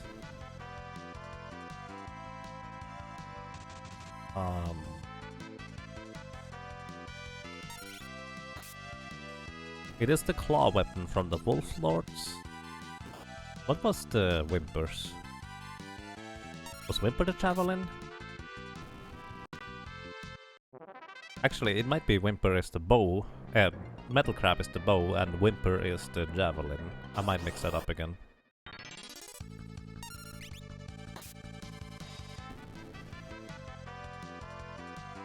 Terranigma, you missed a lot. Yeah, the thing is, in Terranigma, you actually can miss a lot. Especially if you, let's say, make the wrong choices in town development. It already can just mean you actually miss stuff.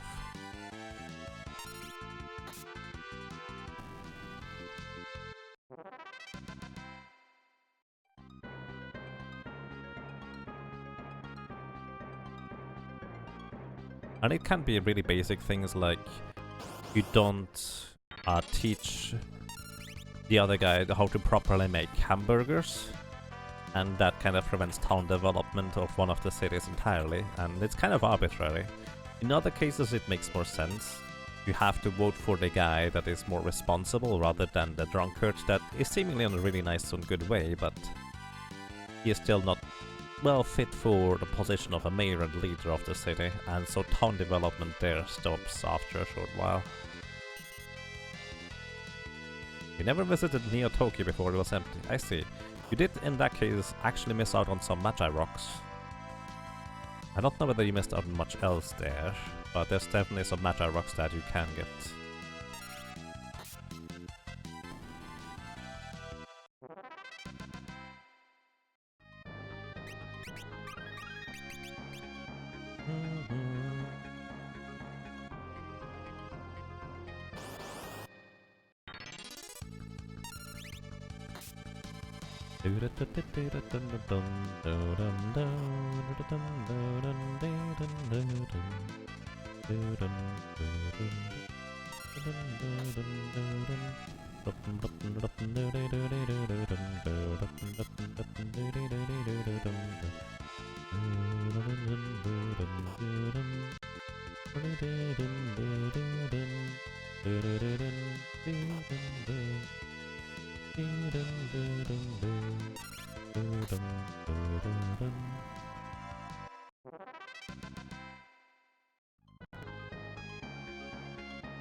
Hey, another elixir, that's nice.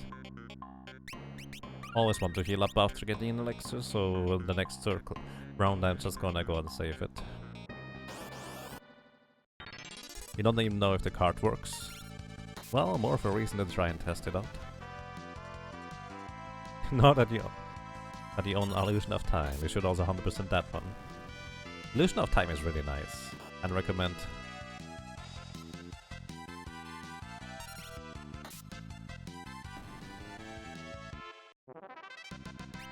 Oh, another elixir.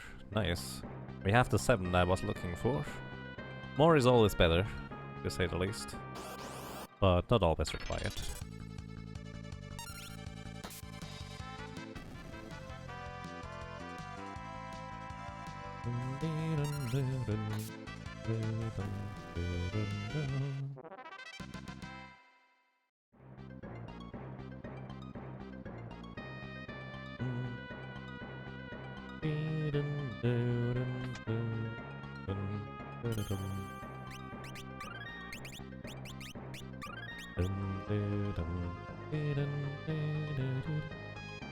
You actually completed it, but never got all the rubies. I see. I only got all the rubies because basically Kishore made me do it, and I like it. It's a interesting light dungeon, I guess. And Hobo! Hello, how are you doing? And please make sure to not eat the frogs. Frogs are friends, not food. Come on. You're supposed to feed the frog, not eat the frogs. I know that's easy to misunderstand, but still. Hey Hobo, how are you doing? How's it going?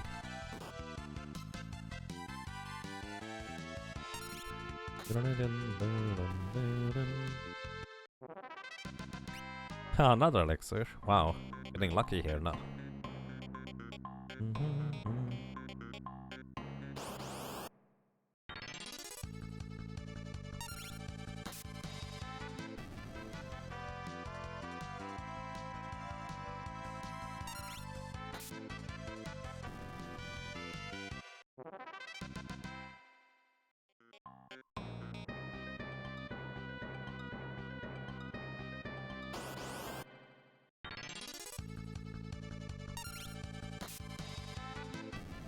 Currently farming for experience. We calculated that at level 16 it is going to be 9 attacks in order to take down Carboss. And if we want to get any more levels in order to have less than 9 hits, we have to level up to level 25 in order to make it 7 hits. And I feel like level 25 is kind of far away for that. So level 16 is the current goal. Level 15 we will finally get a little bit of a damage upgrade already. Level 16 it will be even more of a damage upgrade. But 15 is relevant because then I can finally, again, punch the back rows of enemies and kill them in one shot. Because right now, if I try to hit the white snake or so in the back row, I am not going to kill it. Which is why I get entangled so frequently.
They were indeed used a lot.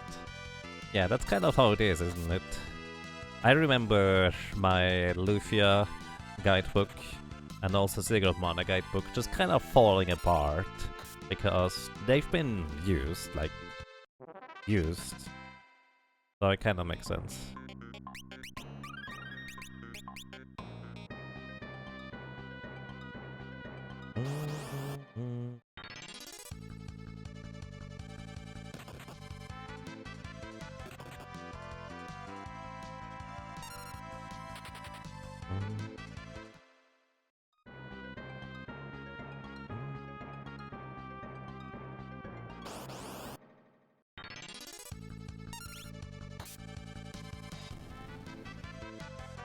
Donkey Kong Country 1 through 3 are also games you would enjoy playing again. They're really nice. And especially if you try to come back once you are a bit older, with the mindset of actually completing them, at least in my opinion. Especially Donkey Kong Country 2's distribution of DK coins and bonus levels are really awesome. I can finally one-shot you in the back row. Because we're level 15 now, just one more level and then we go for a Carl boss.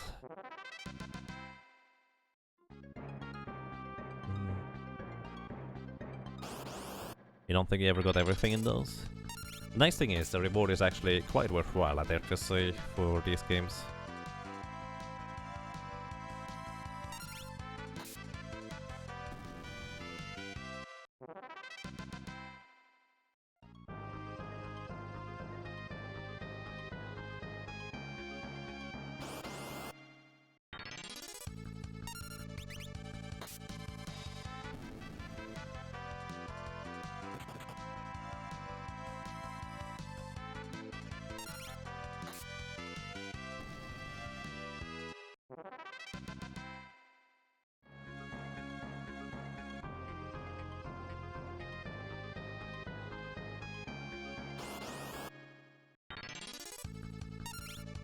I keep forgetting to move my cursor now that I can.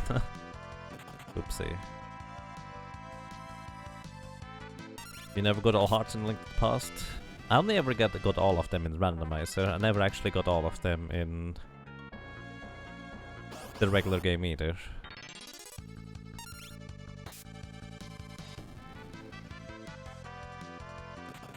I mean, a large degree of that is just not being a completionist, but I just distinctly remember missing 2 full hearts.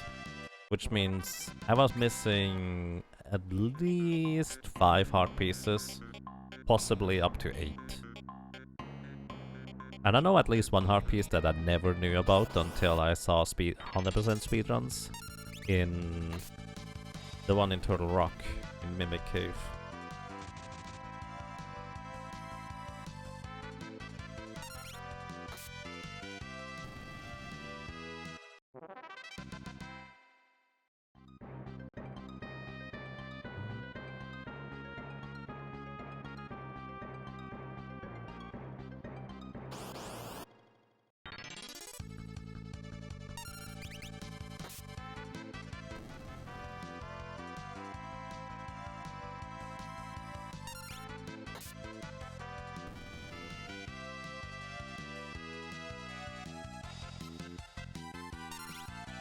I see, that makes sense to me quite light. I tried to play the completionist life, and I have determined it's nothing for me. Most of the time. Sometimes I just really like a game so much that I just want to keep playing it.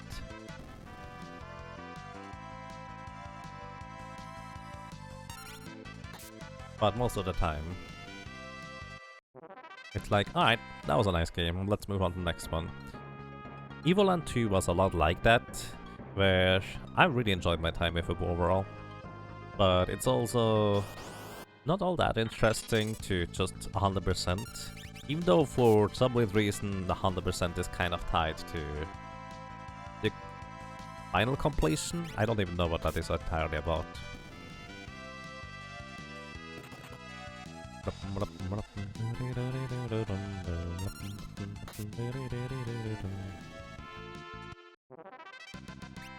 More leather shoes. Alright. It's actually a lot less likely to get leather shoes overall than elixirs, because leather shoes are only from black goblins and they appear a maximum of 1 per encounter in this area, whereas we do have a full encounter of 3 mold worms in one of the slots.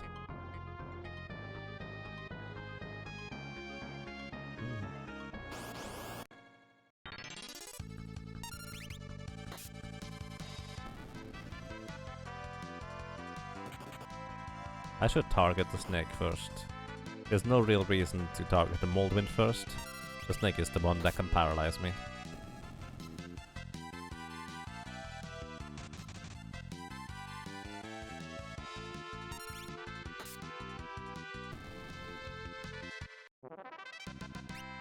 Oh, another elixir. How nice. How much more experience do we need? 1027. Which is like 15, 16, 17, 18 encounters, I would guess. So still a bit apart, but we're definitely moving closer.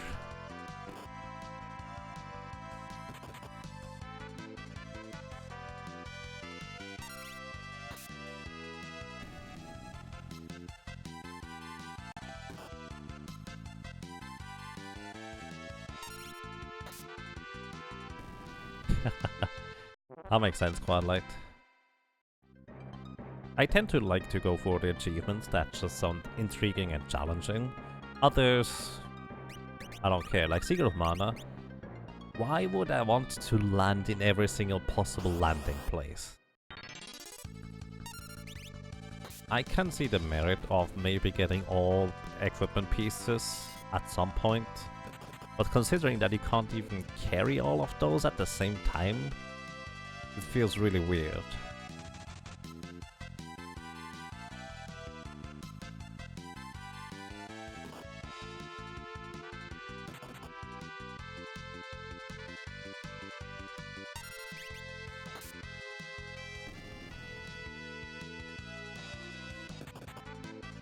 On the other hand, getting all weapons maxed out with the weapon orbs, that's pretty awesome. But then again, leveling them all the way up to max level and also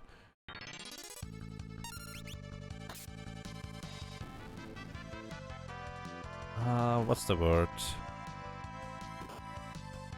Leveling up all the weapons to max level on every character and also getting all magic to max level on every character is just not on my definition of fun.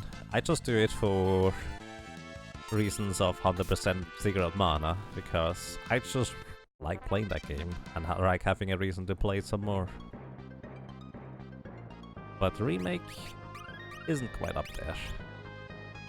Not bad. Could be better.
Those Mane wizards, by the way, have a 1 in 16 chance to drop us a rod, and we already got one, which is kind of curious.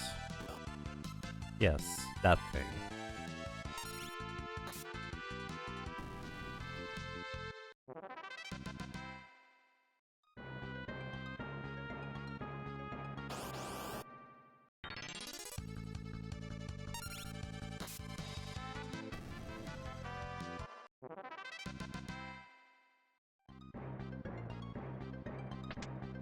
And I've had any surprise deaths from arrow casts? No, not in this case. I've had it in previous solo cactus challenge runs, where I played it a bit too risky once, before the character had sufficient HP pools. But in this case it was pretty tame overall, I would say. Nothing bad. Enemies have been mostly friendly.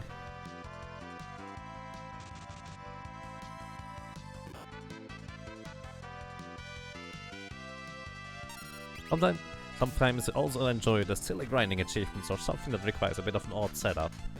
Yeah, I can agree with that. Basically, when it's not just grinding, but... excuse me. You can also just be really clever about how you do the grinding, and doing it more efficiently and figuring out how you can do it even faster, and basically not just being hold down the A button for another 10 hours type of deal.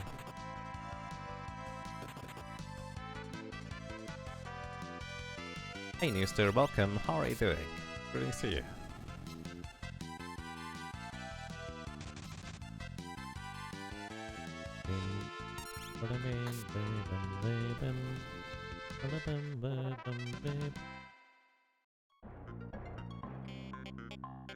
How much more? 567. So we already got half of what we had before I last time checked.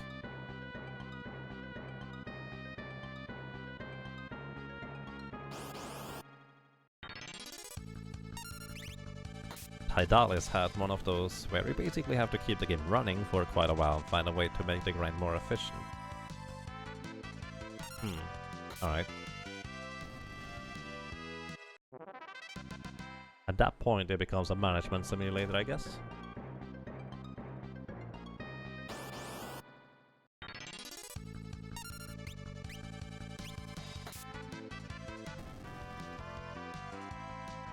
Nice. Yeah, those are the type of challenges that are interesting, I agree.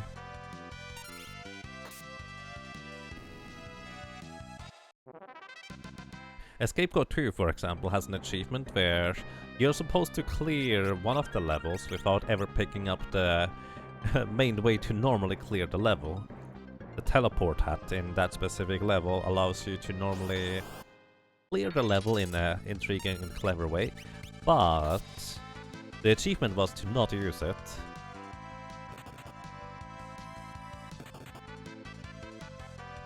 Which made for an interesting challenge on how you even achieve that.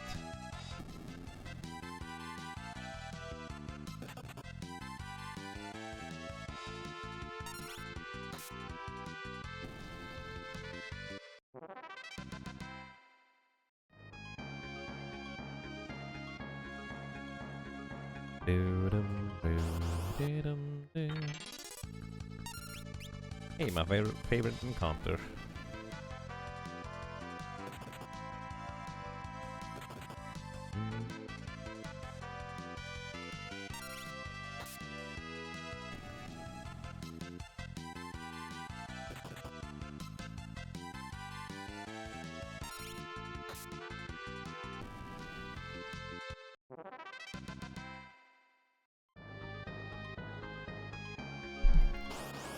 You recently completed 10-second ninja.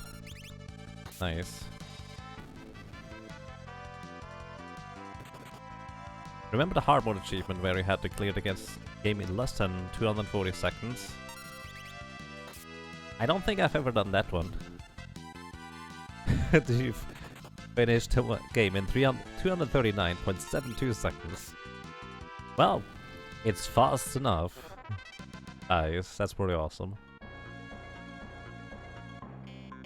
Kinda cutting it close there, but fast enough.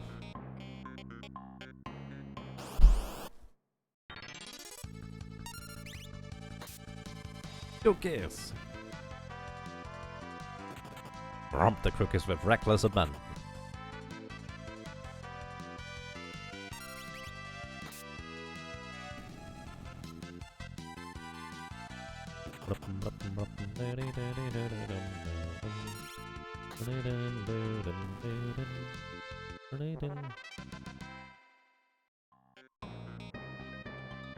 233.54 was my time. Really? I did that?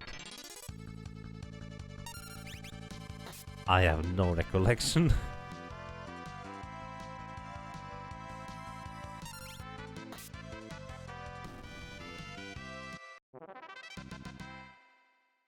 I didn't even realize I did do that. 207, that is 3 or 4 more encounters. And we should be finally done with the grind, and then we start the next grind. The grind to get lucky enough to defeat Power Boss.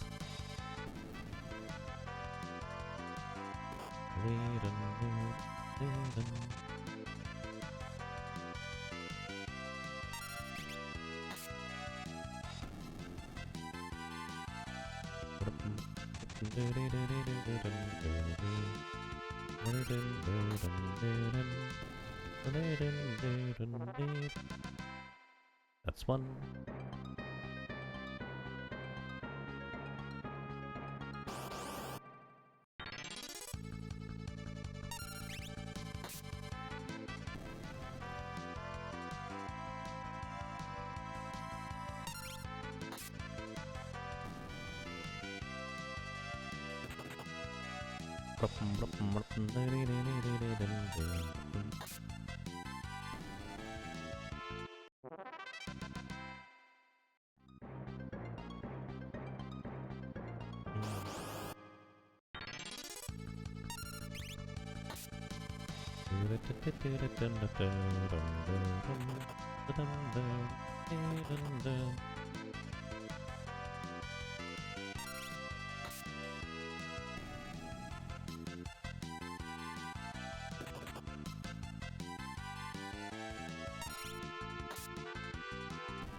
Okie dokie, let's see.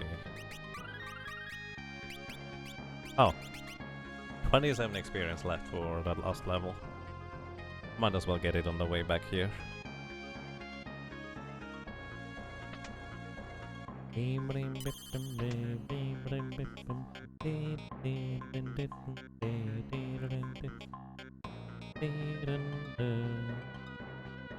Oh yeah, this first floor doesn't have encounters.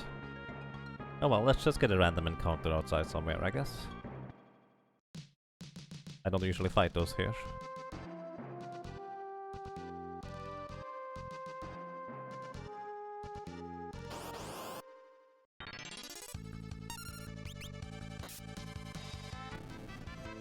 Free cuts.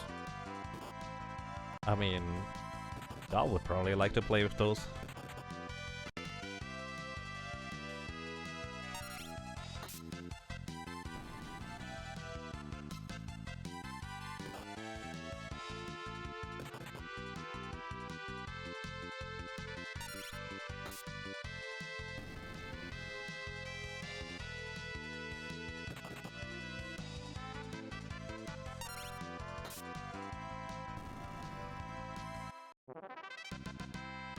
Alrighty, I think we have reached level 16.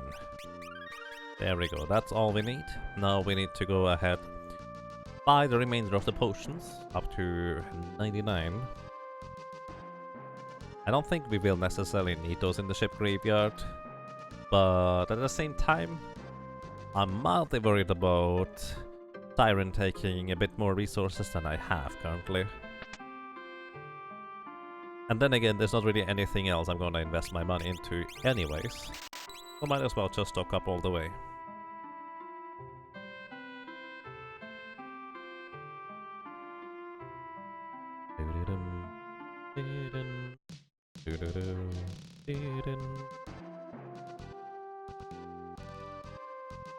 Alrighty. Here we are.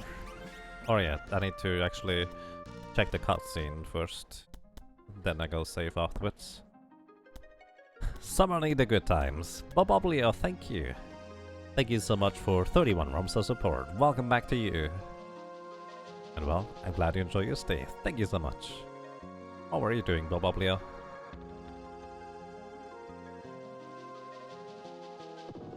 If you ever decide to play Blood of the Werewolf, you should try to beat your record for Endless mode.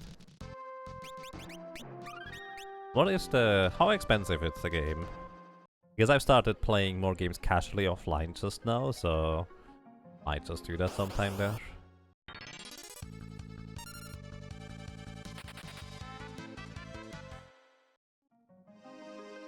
You're eating something approximating gorp. I do not know what gorp is, to be honest, but I hope it's tasty. Enjoy. 1.99. Alright, sounds reasonable.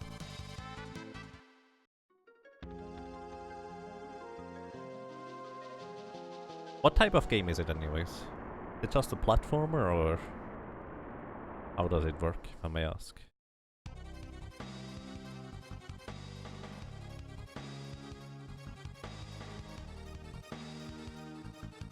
Alrighty, let's see. Where's my calculator? I will need that. So, as usual, Carl Boss has 650 HP, and our best weapon to deal with him is our physical attack. So, in the first turn, we hope for a 1 in 3 chance for him to attack physically without also stunning us at the same time. 2 out of 3 times he will stun us at the same time, which is just gonna be what? Oh, we got a nice start for once. Alrighty, 85. Next, we just kind of hope he keeps using not Tail Screw, or alternatively, we go for the 1 in 3 chance that he uses Tail Screw 2 twice in a row, and we just attack him physically instead. And he would have used Tail Screw twice in a row right there. Mildly unfortunate, but oh well, what are you gonna do about it? Either way, I have to use an elixir here, because next turn he is gonna guaranteed physically attack either with stun or without. He didn't stun this time, so that's kind of not too bad. And another Tail Screw. Once again, he has another chance for a Tail Screw next turn. So let's hope he doesn't do that and just physically attacks instead.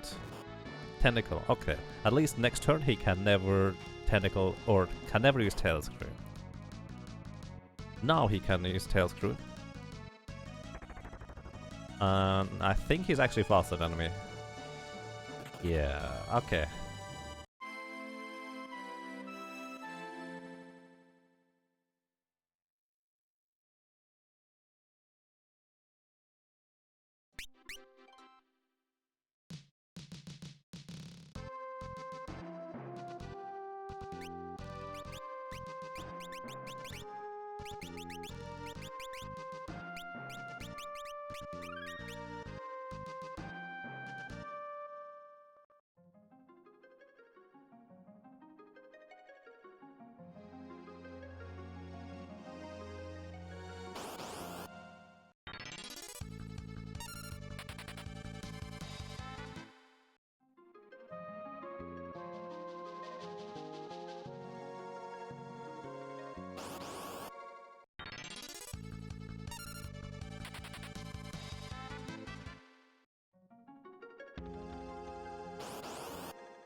Oh, I am muted. Why am I muted?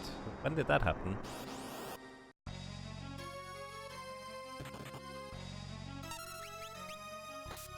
How long ago have I been muted? That's not good. Tail Screw! You think when I died? I guess I might have muted and just forgot. That's less than ideal. Oh well. 155. And a stun. Next turn he has a 1 in 3 chance to use Tail Screw. Okay. And we're dead because he's gonna go before me. So this is kind of the peril of having a character who is almost fast enough to outspeed Carl Boss, but not quite. So, Carl Boss has speed equivalent of 30 agility. We have 26, so unfortunately this means he has an additional chance of straight up killing us every time he stuns us. Not much we can do about that, so... oh well.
Oh, we have had quite a few times now where we had just a nice start where he didn't instantly kill us, so... oh, we survived the tail screw without him actually hitting. That's actually really nice too. That is really, really rare, but oh well. So he's back in turn 1, where he just will only ever physical. Now he is in turn 2, where he can use tail screw, but he didn't, so that's nice. Now we are in turn 3. How long have I been stunned now? That's weird. Back to turn 1, where we are stunned. Turn 2, 1 in 3 tail screw. Turn 3 now actually, 1 in 3 tail screw. Okay, next turn he will hit me, and I'm gonna die. Wow, this feels weird. Do you have the config set properly? Hey Brett Green Brew, welcome, how are you doing? Looks fine. Alright.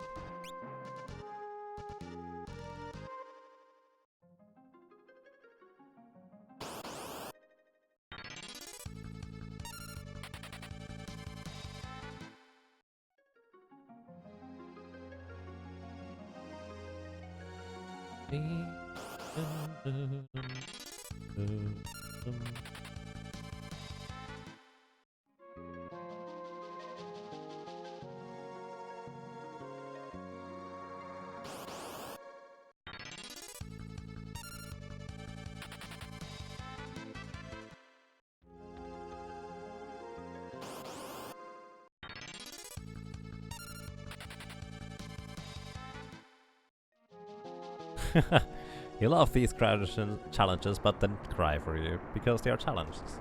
I forgot to update the death counter. Need to do that. If I forget to update the death counter, feel free to remind me. Alrighty.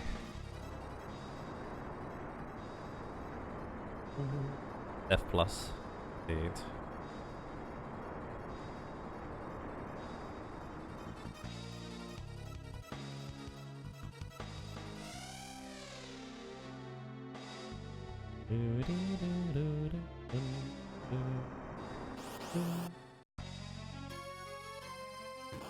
Tentacle. 1 in 3 for tail screw. Okay, 1 in 3 for another tail screw.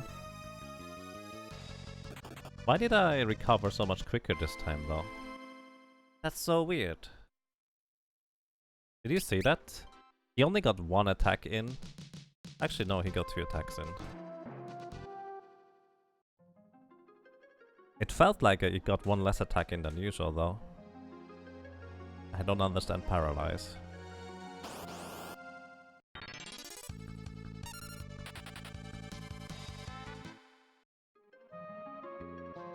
Nice thing is, Summoner will stomp everything once we are past Carl Boss, but getting past Carl Boss will be the big difficulty here.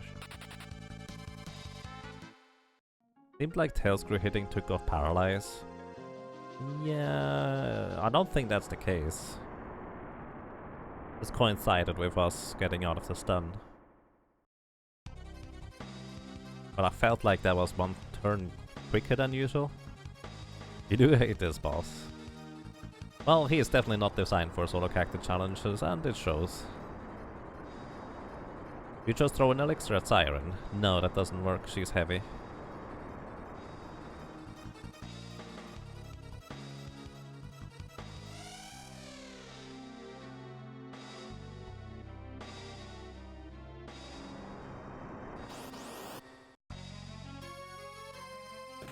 Alrighty, we get another start. That's nice. 85. Hey, we get to attack again. That's nice. Another 85. Next turn, he cannot kill us, because he will only ever use regular attacks. Oh, but he instantly stunned us again. That's why, I guess. And instantly stunned again. That's weird. I feel like it's faster recovery than usual. Maybe not.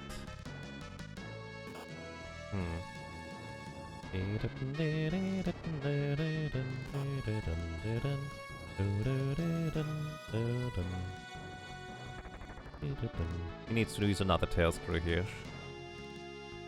Which he didn't.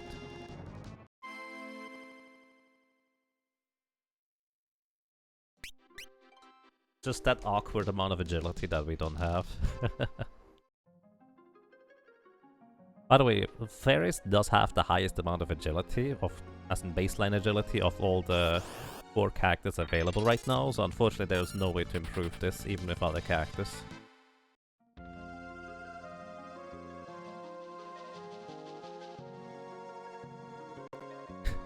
You're so derp today. You're going to ask why not use Magic Lamp. Randu has made you weak. Maybe.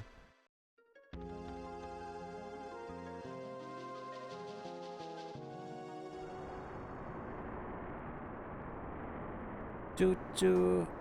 There's a train outside. Those trains here are really long. It's kind of ridiculous. It's kind of as if some engineer asked, hey, how many trains can we have maximum pulled by this amount of power? 100? Alright, let's try 200.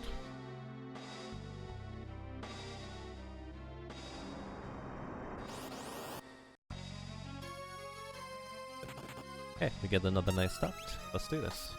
5. Tail Screw. We could go for the 1 in 3 chance that he uses Tail Screw twice in a row, but I don't think that's worthwhile actually. At some point I made some calculation and thoughts about this and determined that it wasn't worthwhile. I can't remember my thought process though. So there's that. Right. We got 3 attacks in. New record. And we are back at turn 2, which means he can use Tail Screw next turn again. It is a possibility. Okay, next turn he will 1 in 3 times let me attack. Okay, he actually... no, he can't Tail Screw here again. Okay, next turn he can Tail Screw 1 in 3, and that would be dead if he does. Alright, I'm dead unfortunately.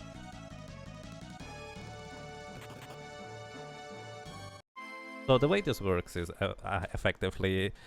every enemy and boss in this game has a 1 in 3 chance to take any of the actions that they have in their list.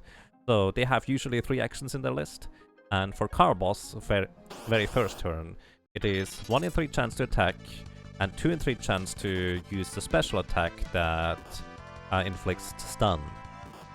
Then in the second turn, he has a 1 in 3 chance to regular attack, 1 in 3 chance to stun, and 1 in 3 chance to Tail Screw. The third term is the same. 1 in 3 chance to attack, 1 in 3 chance to stun, and 1 in 3 chance to Tail Screw. And then after that he goes back to the top of his AI script, where he once again has a 1 in 3 chance to attack and a 2 in 3 chance to stun. So most of the time he will choose to stun. But also... did I just use an elixir? Oh well. Most of... also... we do have... a pretty much guaranteed death on our hand if he decides to stun me on turn 2 and then tail screw on turn 3. Actually, it's guaranteed death if he stuns me on turn 1 and then tail screws me turn 1 or turn 2 or turn 3, interestingly enough. Just because we are not quite fast enough to recover from paralyzation any faster. How much health does this boss have?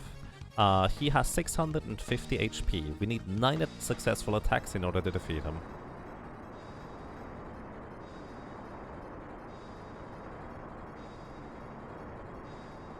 Our next threshold in order to have to attack him less times in order to defeat him is level 25.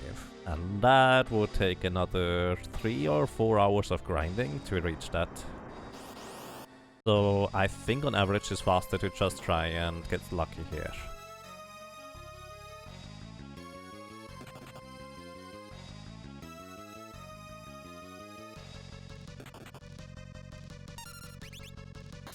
A bit delayed, but you get to attack. Back to turn 1. Next is turn 2. Then it's turn 3. And back to turn 1.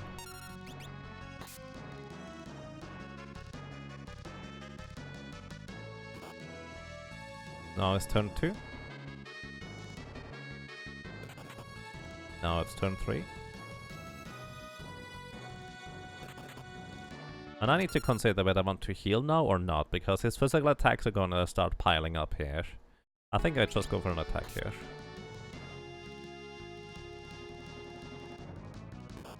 Okay, we're stunned. That is gonna be turn 2 now. So we hope for a tail screw again right now. Unfortunately he didn't. He did have 1 in 3 chance to not kill us here.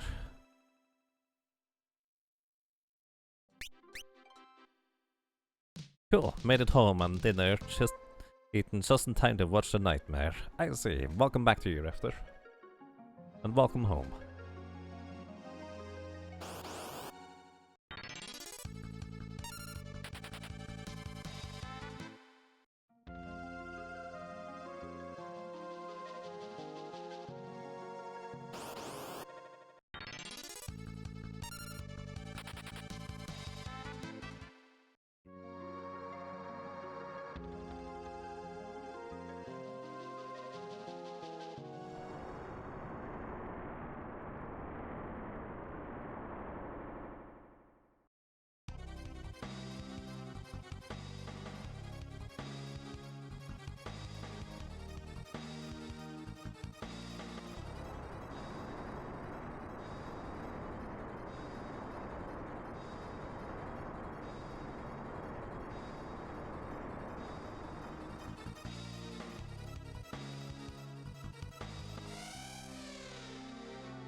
Attempt number 8.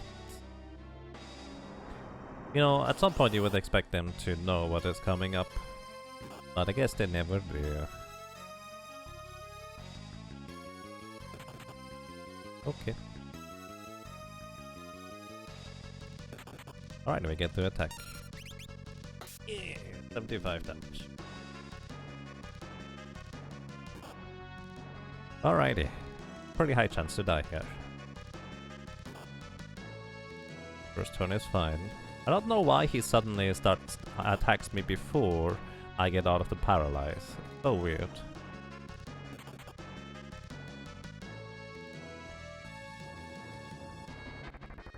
Okay, tail screw. We could go for the 1 in 3 chance where he tail screws a second time, but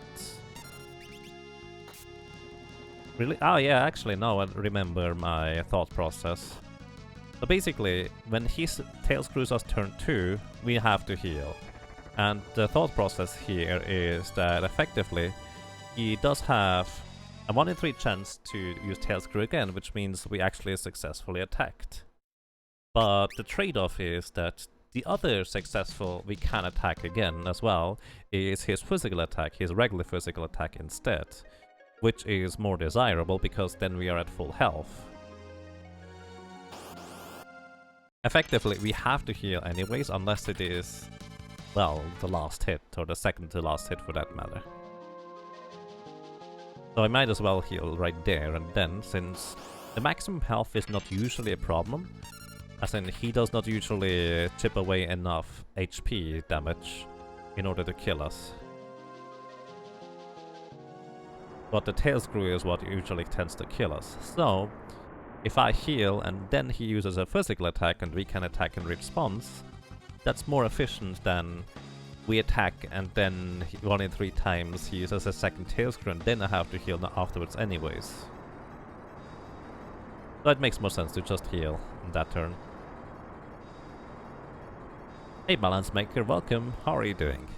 You will be Mario Karting during the fight. Sounds like a good plan to me. Also, I think I didn't update the number here. 8 deaths now.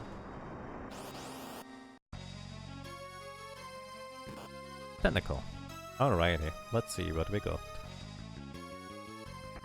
Tail screw. He needs to use a second tail screw here, otherwise we are instantly dead. And we're instantly dead. Goodbye.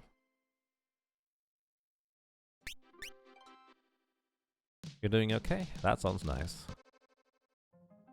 Ba-dum, ba-dum, ba-dum, ba-dum, ba-dum.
Attempt number 10. Tentacle. Tail screw. And tentacle. Twice in a row now. That's the classic combo where it's like, well, we dead.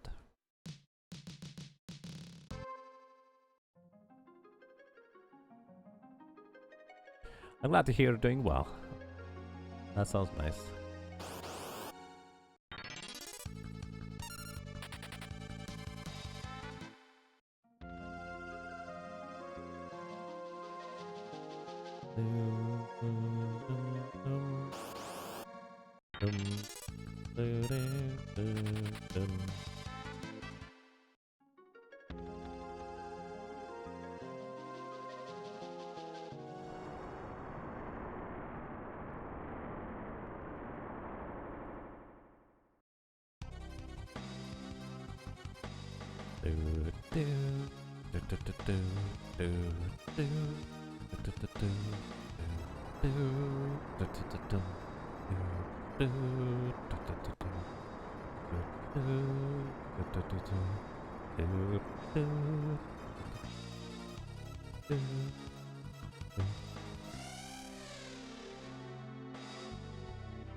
Okay.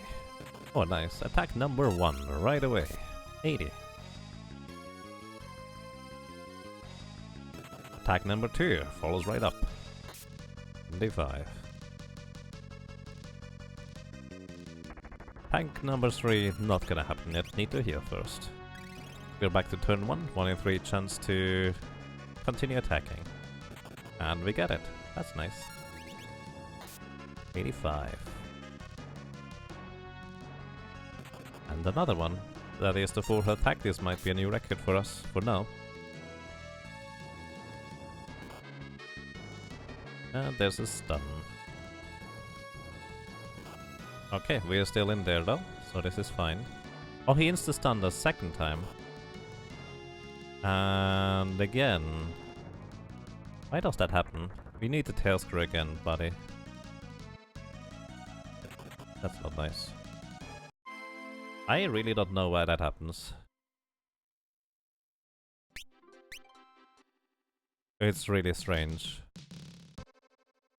Basically, whenever he uses tentacle attack, apparently we are just out of the paralyzation, and thus the paralyzation continues. Normally when you get hit by stuff, the enemy will... Or if you get hit by an attack that paralyzes, if you are already paralyzed, it will not renew the duration. Which is why this is so confusing.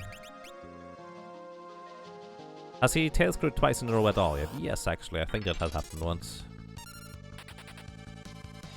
What amount of grind would you need to outspeed the boss? So here's the thing, that's not how Final Fantasy V works. Each class has its own set speed and stats, and those stats do not change by grinding. The only thing you change by grinding is your HP number and your level number. Well, and your MP, but that's not relevant right now. So, unfortunately, outspeeding is not a thing in this game. You would need to switch to Thief, or a bunch of other classes that have 30 or more speed. Or you would need equipment that gives you more agility. Or for that matter, have equipment that is lighter if you have really heavy equipment equipped. So a summoner always has a base agility of 23. We get +3 thanks to it being fairies. For example, Gallowfoot gets +0, Butts gets +1, Lena gets +2, Ferris gets +3, and Kara gets +4. So Kara is not in the team this early in the game yet.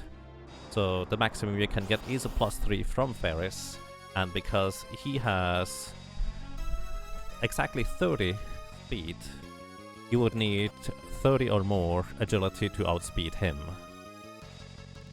31 agility would usually be already more or less reliably enough to outspeed him.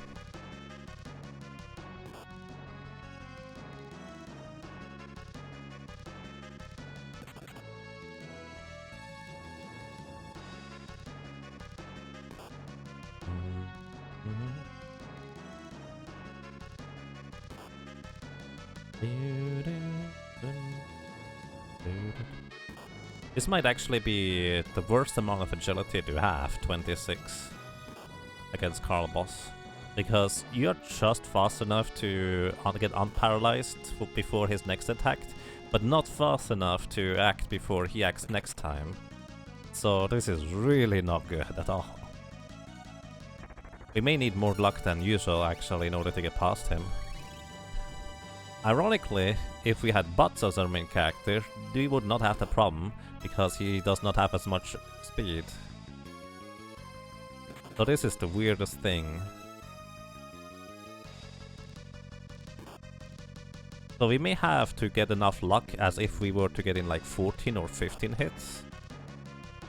And under these circumstances, it might just be more pragmatic to level up to level 25 at this point. The thing is, our best amount of hits we have gotten in so far was like 4. But that would still be 2 more that we require. Hey, there's a double tail screw. We are still in there, I guess.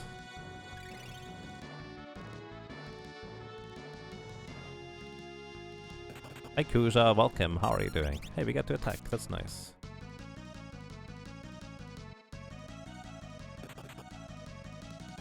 And we get to attack again.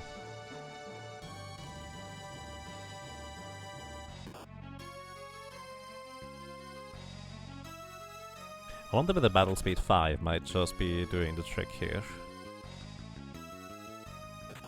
I could try that, I guess.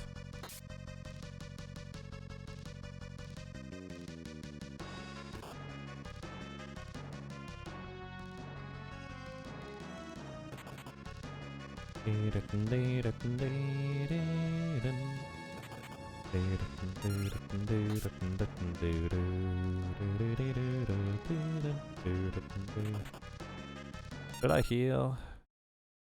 If only I knew where he is in his AI script, because I didn't keep track this time. If he comes up on turn 1, I should heal. If he doesn't, I should attack. I'm gonna attack.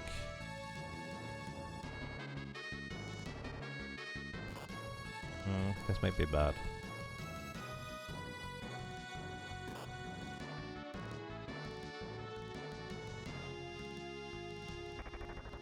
He needs to tail screw a second time here. Okay, he didn't. That was 6 attacks. 6 successful attacks, which means if we had level 25, this would be sufficient. Even for non-solo. Yeah, he can be annoying, to say the least. Especially if you have white mages. Alright, let's set battle speed to 5. Maybe that is gonna help. So I forgot to set memory cursor. I was wondering why I didn't have to scroll my cursor back up to attack. Looks like the timer stopped. Oh no. Come on. Can someone do me a favor and tell me what the timer should be at now by checking the VOD? That would be really nice. It's because I'm using a numpad. I need to disable global hotkeys actually. It's because I'm using a numpad in order to operate the calculator on the side here. But numpad is also what I use to control the timer. So I just disable global hotkeys.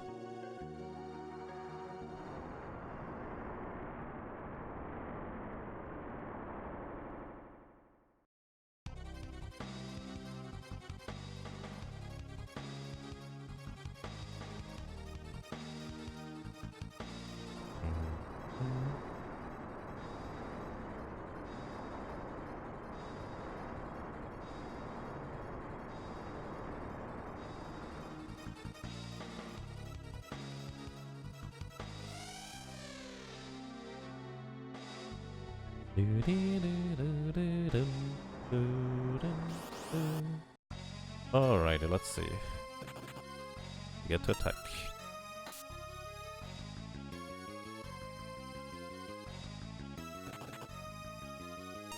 We get to attack again. How nice.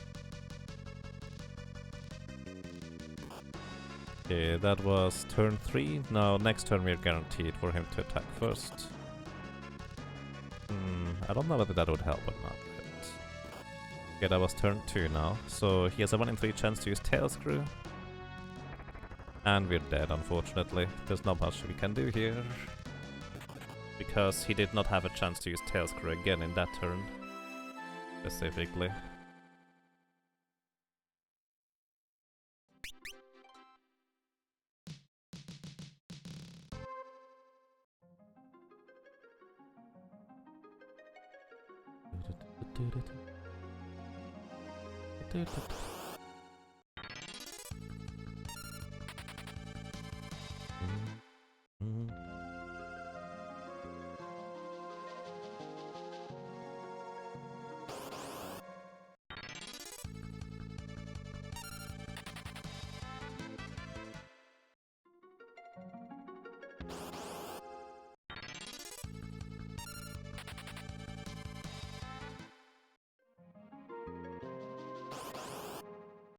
So many encounters, go away.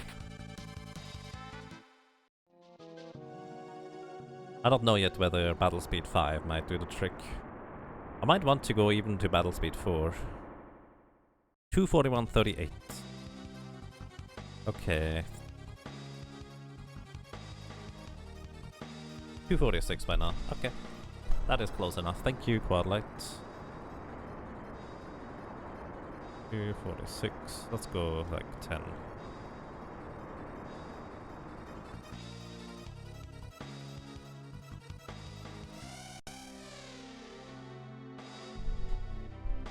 Alrighty, thank you very much. I really appreciate that.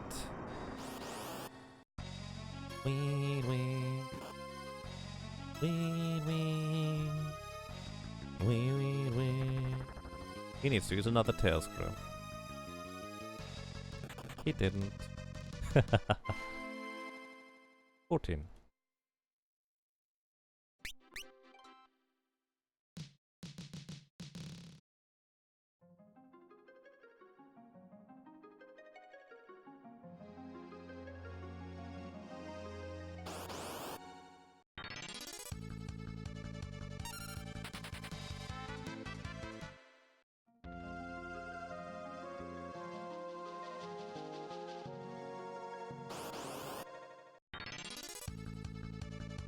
So here's a thought I just had. I believe every 16 levels you get out of paralysis slightly faster. We did just reach level 16. If Butts was the summoner, he would have been probably only level 15 in order to reach the exact same attack multiplier, since he has one more space strength. Which would subsequently mean that he would be slightly slower out of paralysis, which would actually be beneficial, since we wouldn't get double paralyzed every time.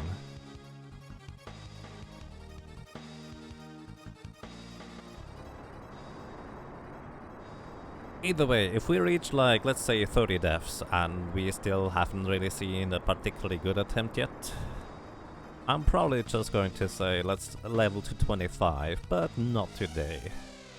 I think that's how I will handle this.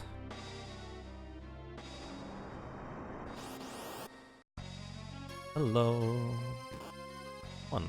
Please use Tentacle again just so I can check whether battle speed does something. That's not Tentacle. That's Tentacle, but it should have used it the other way around.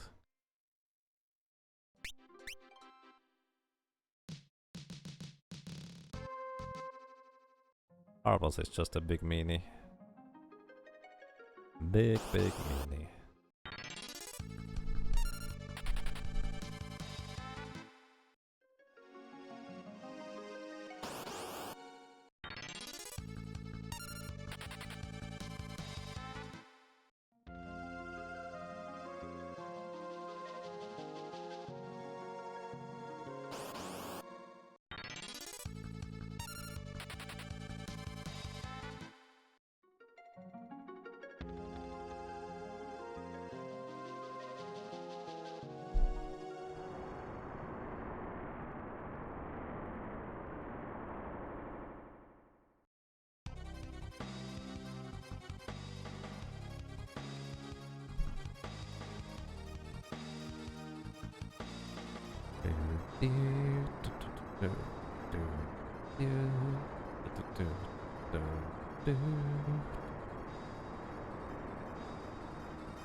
Alrighty, lobster number 16.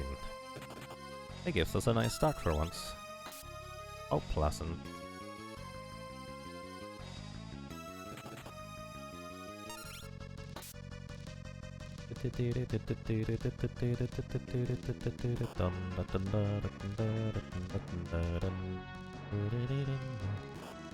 Nope. Battle speed didn't help. Let's try battle speed 4 next time. Or we get lucky enough that we don't need it next time. That would also not be too bad. Turn 1. Turn 2. He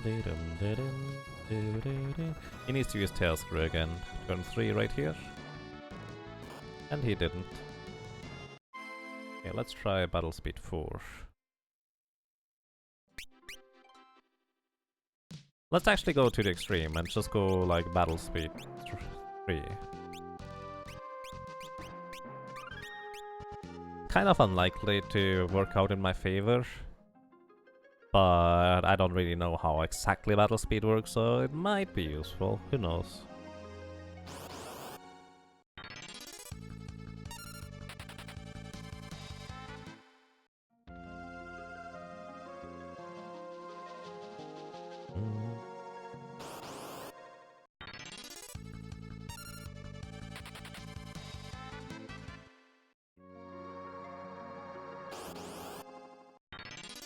Come on, battle speed increase does not mean encounter chance increase.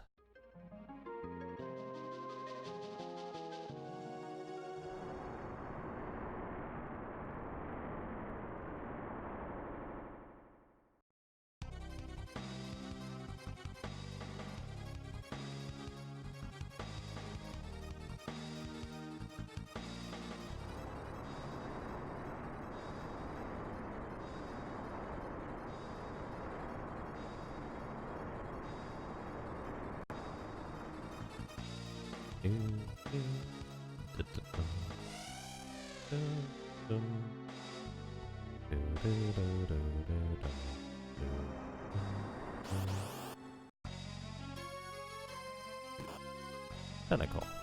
Tentacle again, please, just to check. Oh, come on. I wanted to check. That's not how this works.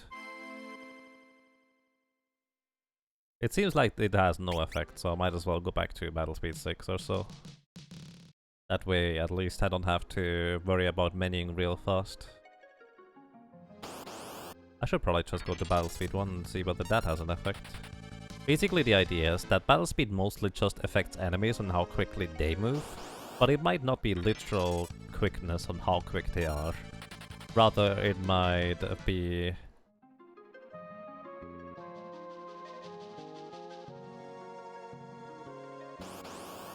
It actually most likely is just the idea of how long do you have for inputting commands before the enemies start moving again. As in how long the break is in between.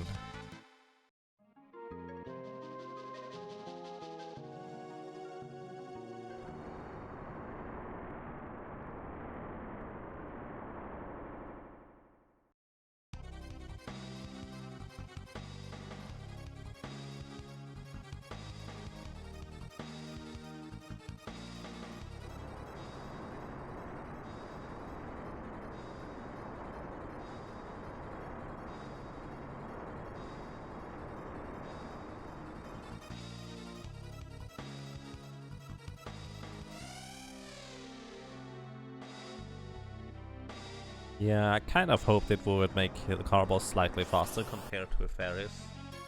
But this does not appear to be the case. Alright, Tentacle again, Biddy. Biddy?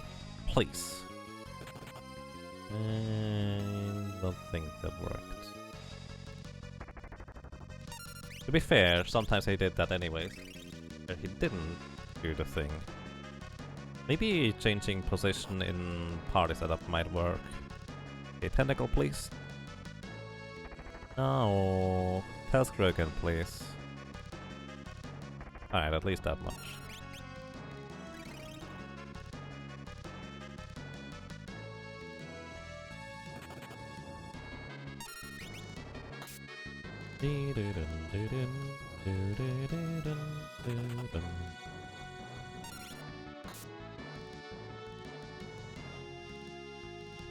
It does feel like he gets his turn quicker though.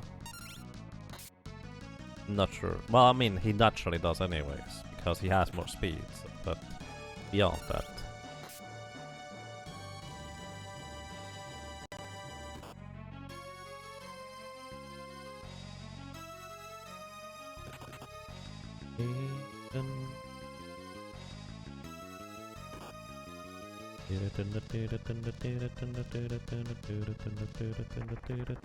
We need another tail screw here, please.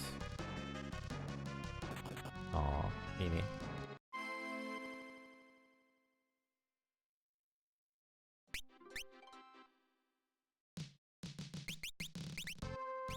I was going to go to battle speed 1 just to see.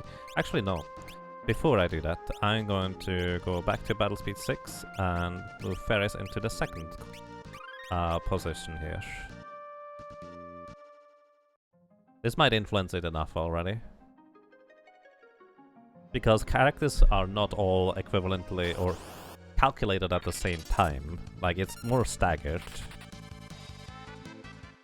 It's like character 1 and 3, and then characters 2 and 4 are calculated on the same frame cycle, but the others are just delayed by 1 frame, which may just make the difference.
Oh, hey, we resisted the tail screw. That's nice.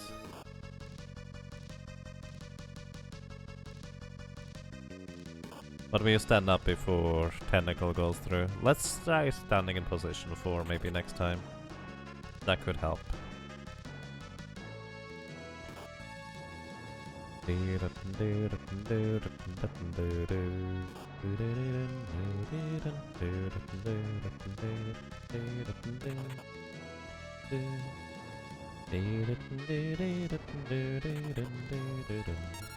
actually going to wait very slightly. And then attack. Just in the hopes that the stun is not gonna be the same thing again. Nope, it's still the same. We need 2 turns of him not using a stun in order to be able to do anything at all. That's so silly.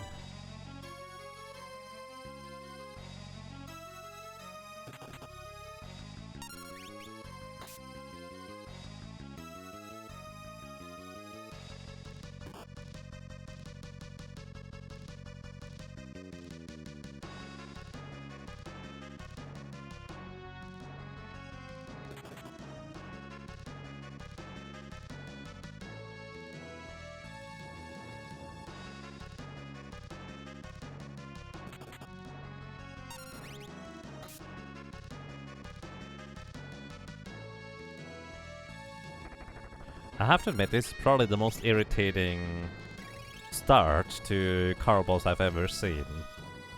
At least with the White Mage, you are clearly slower than him. But with the Summoner, it's like every stun, you need 2 turns of him not stunning again, or doing anything bad rather than just 1. Which is very silly compared to any other, well, cactus speed.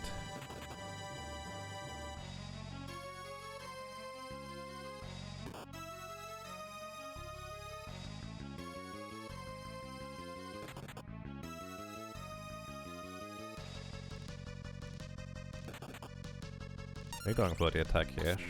And a low on HP, but I feel like getting additional attack in is kind of worthwhile usually.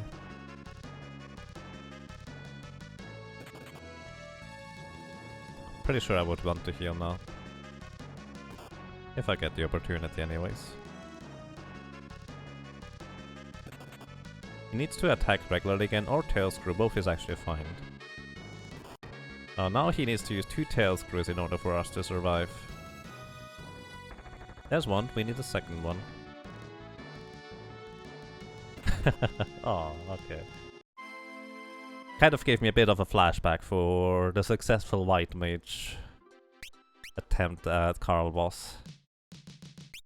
Where we actually did have that situation where I decided to go a bit risky and his physical attacks brought me so low that his next physical attack would have killed me. But then he decided to use 2 tail screws in a row. That saved me. Carl being a huge troll, yep. It's mainly just because of the awkward agility that I seem to have. 25 agility would be better. So would be... Actually 27 would be worse.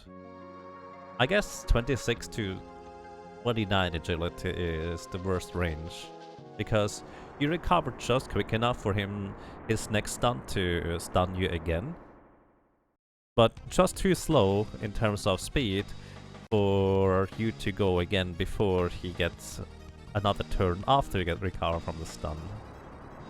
Actually, 27 agility, you might just be able to go before he does anything, in theory. Or you tie and he probably wins the tie.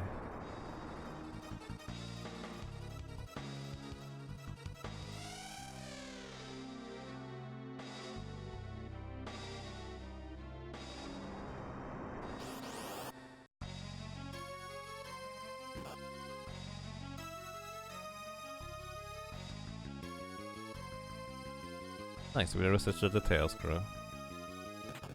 And we get to attack. How pleasant.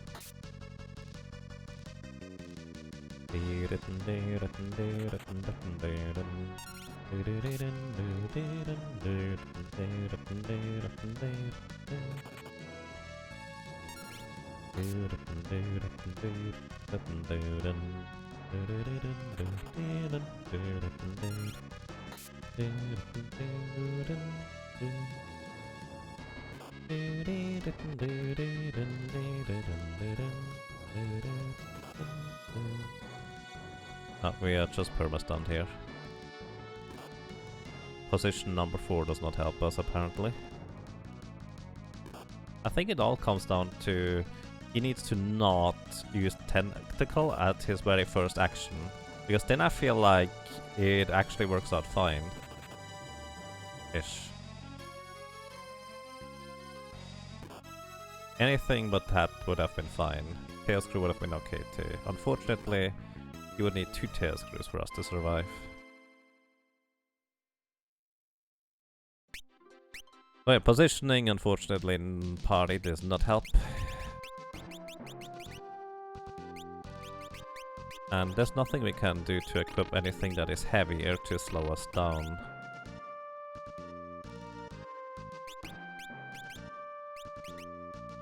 Let's try battle speed 1, just to see. The combo, yeah, that's just how it is in this case, which is very unusual. I don't think I've had that before. But the problem with battle speed 1 is that the enemies get to go before I move, even in regular battles, which means I take a bunch of damage on the way there. Once again, if I was bots instead, I would not take that damage because those enemies in here in this canal don't attack bots or Galuf, they only attack Lena and Ferris.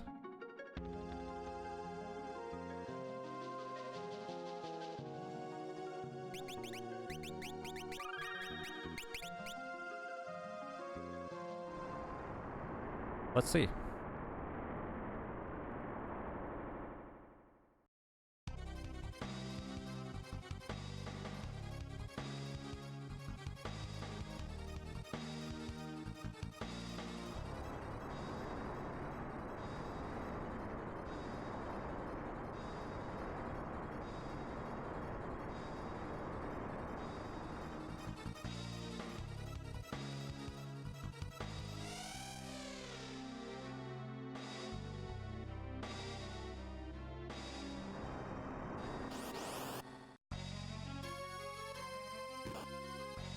First turn's done, and we are probably stunned forever. Yeah, even with battle speed 1, so battle speed 1 is pointless as well.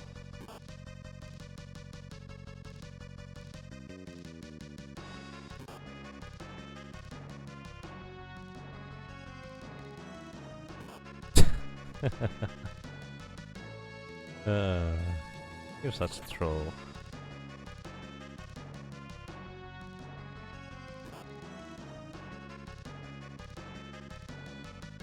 Kind of like, let me attack you normally. Here. Hey, you can actually stand, that's okay. Let me knock you back down again.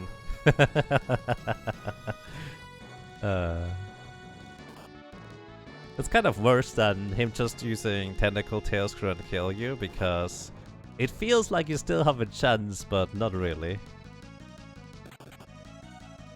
He has to use Tail Screw here. Actually, technically, physical attack could have rolled low enough, but it didn't. Tentacle Infinite, precisely. You come up?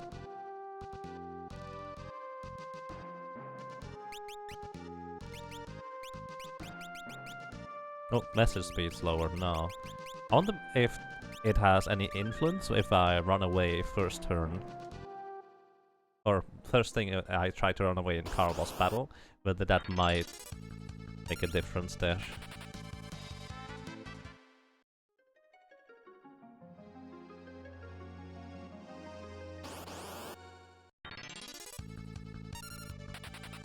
This is why he's a boss. Carla boss. Indeed.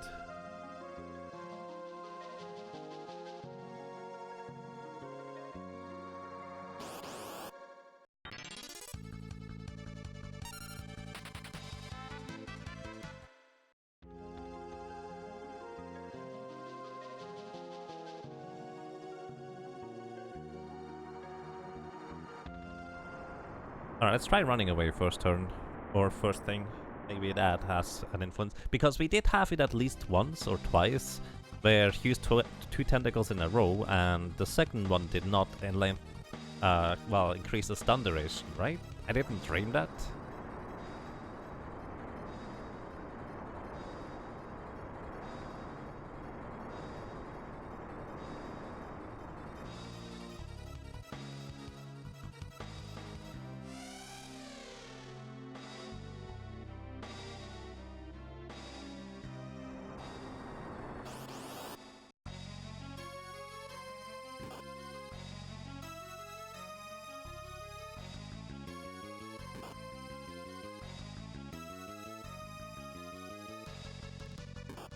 Oh, that's right, I can't run away before I get my turn in this version. So it's not even gonna do anything.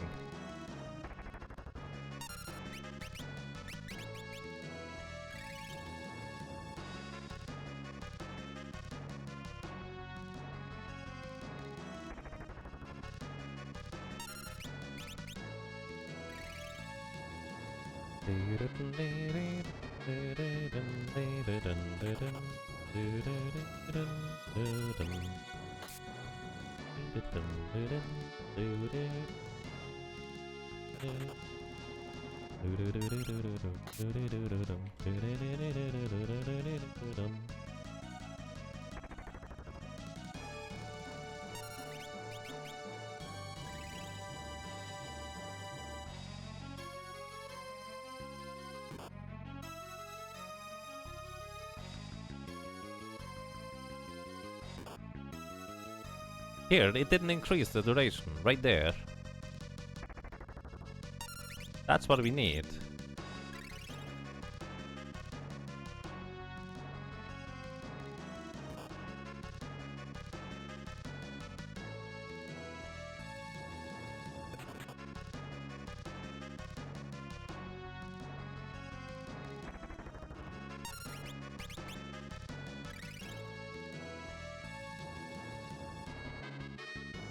Let's try 3 times each time.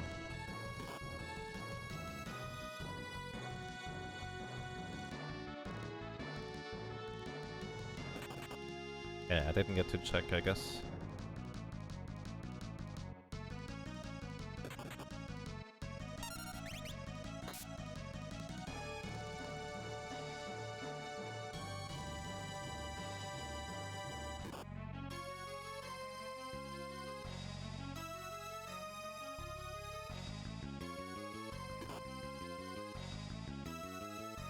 There, it didn't increase the duration again. That's what we need.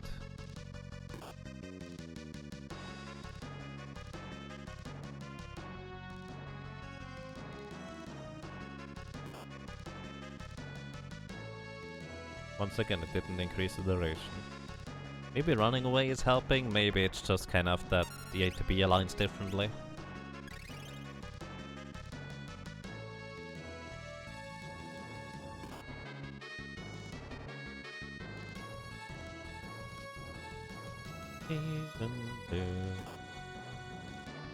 Okay. We're kind of fine with this. Not really, but that's 7 elixirs used already. And we are only 3 attacks in, we need 9 total. We haven't survived for this long before, but we also have gotten barely any attacks in. That's not necessarily helpful.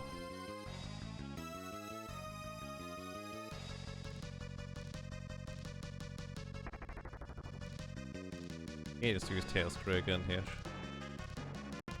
And he didn't. That's okay. How do you get so many elixirs early? Well, Mold Winds in the Wind Shrine, they have a 1 in 16 chance to drop elixirs. Since I had to grind up to level 16, so our threshold is 9 attacks total in order to win successfully against Carl Boss to reduce or increase our chances by while not grinding for too long. Well,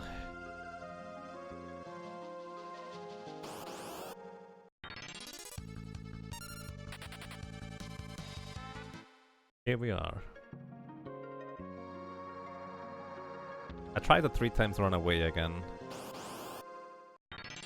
After he stuns me. But I should try. Or by the way, as mentioned before, I'm going to go probably up to level 25 for the next threshold of levels if we don't get it within 30 deaths. But I'm not gonna do that today.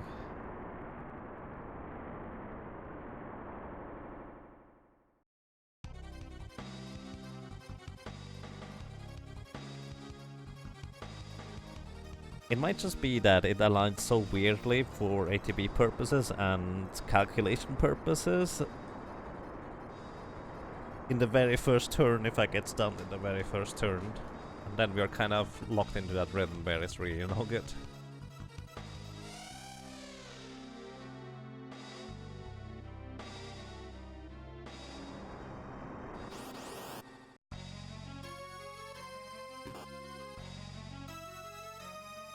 Right, I can't run away in the very first turn. That just doesn't work.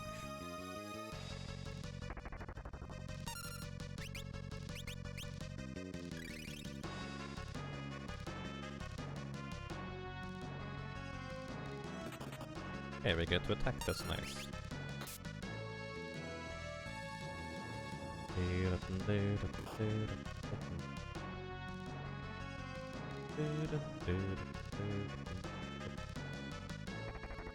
That's just mean. Test her again, please. Oh man. I don't get to pass my theory if you keep doing this, buddy.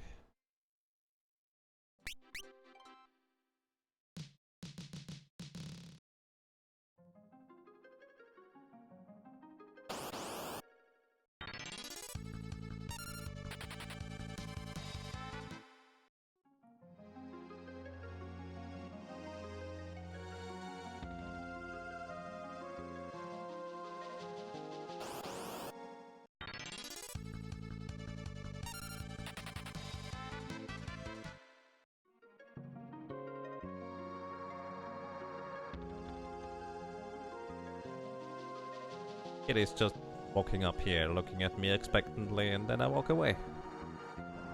Well, Kitty walks away.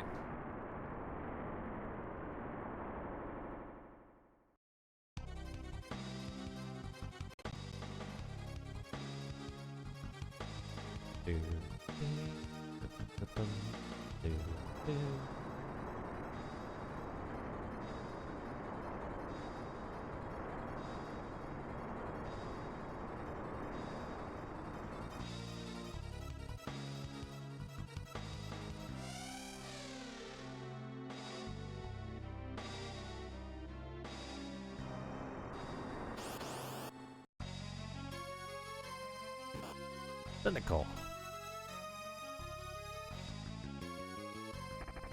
Tail screw. Let's use another tail screw. 1 in 3 chance. No. Oh, okay. Do dee do do dum.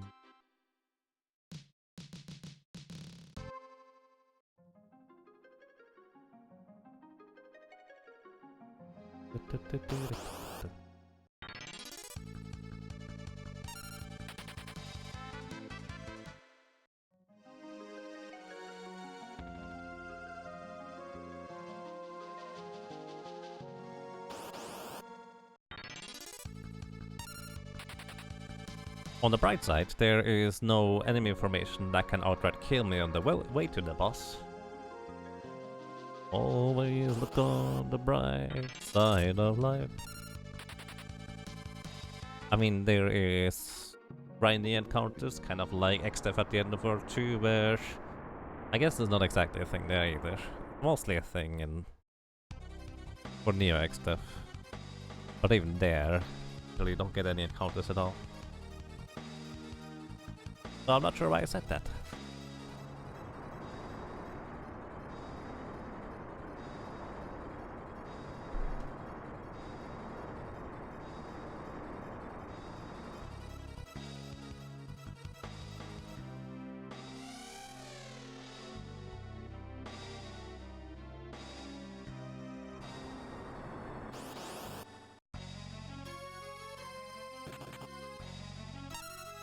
Yeah, get to attack. I didn't. I did not even expect that.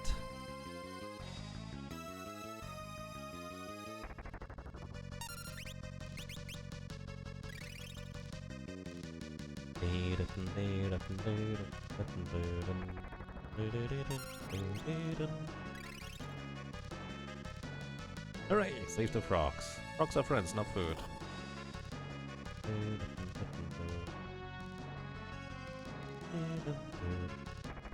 Oh, come on. You don't even give me the opportunity to try my theory on whether running away actually has anything to do with it at all, or whether it just is that about 10 turns into the battle the ATB just aligns differently. Such a meanie.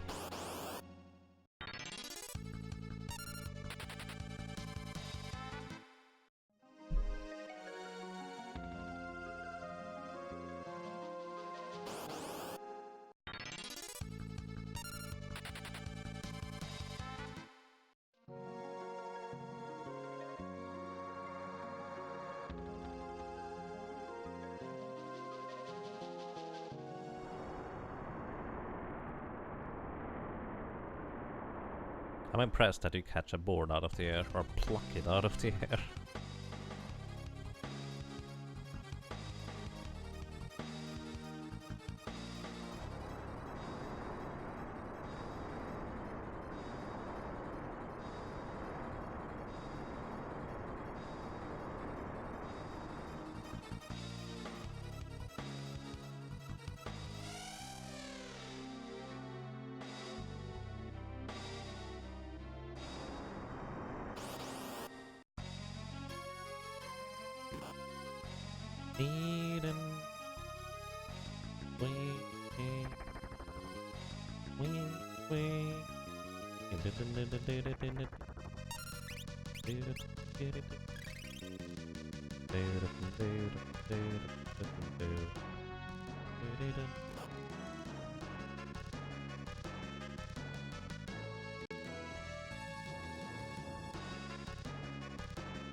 Okay, I was standing up there already before he even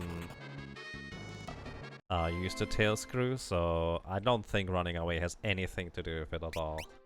It's just that a few turns into the battle, the ATB aligns more favorably for me, I guess.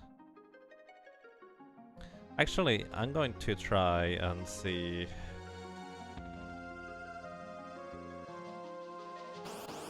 How long on the timer should I wait? I'm gonna try something a little bit different, I guess, this time. Well, as soon as I get control again. I'm going to wait, like, a quarter of my turn. So he gets a little bit of ATB ahead of me. And that might actually be better for me in the long run. That's the last idea I have, basically.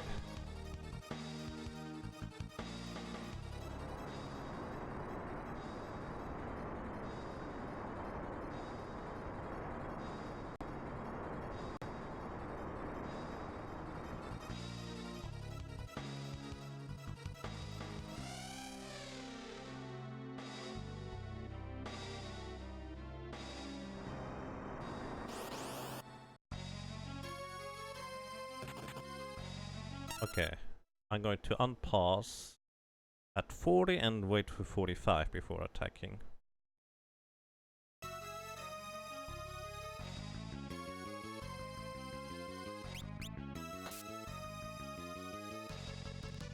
Yeah, that's waiting a bit too long, actually.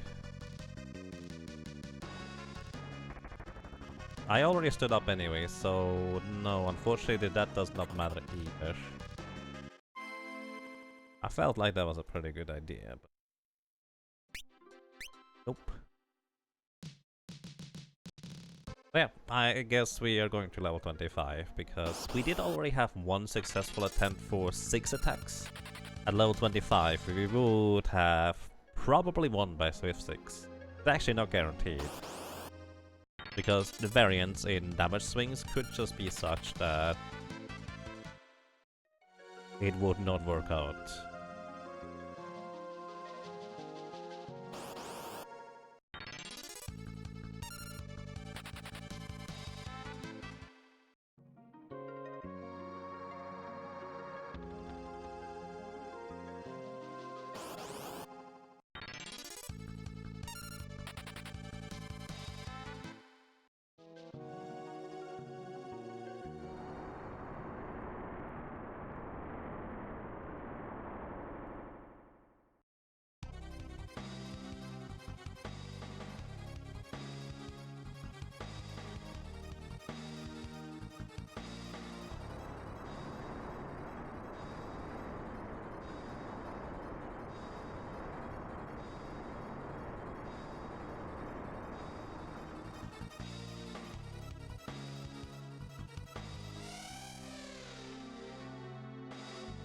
We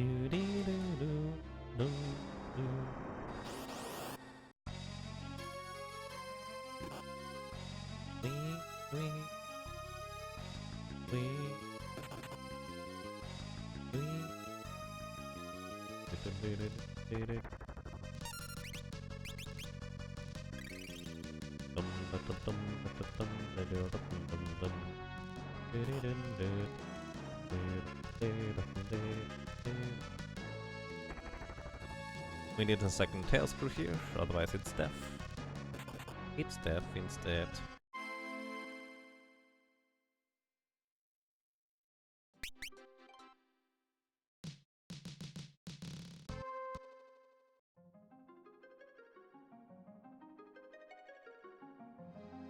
By the way, for reference, we needed, I think, 15 or 16 successful attacks with the White Mage. Which again, the agility didn't alive in such a weird way, so I feel like it was more reasonable. Probably.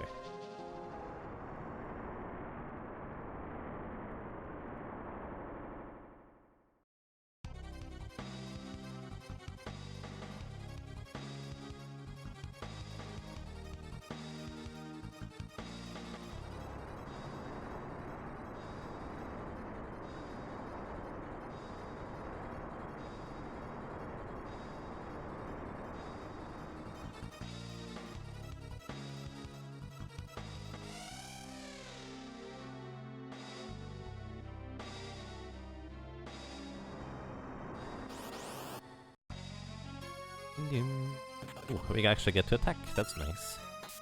80 plus. Oh, we actually do get a plus. 70 plus. We get even more. 75 plus. Nothing for now. Oh, we need another tail screw right here. We didn't get it. It was technically possible, because that was turn 3 right here. He has a 1 in 3 chance to use tail screw.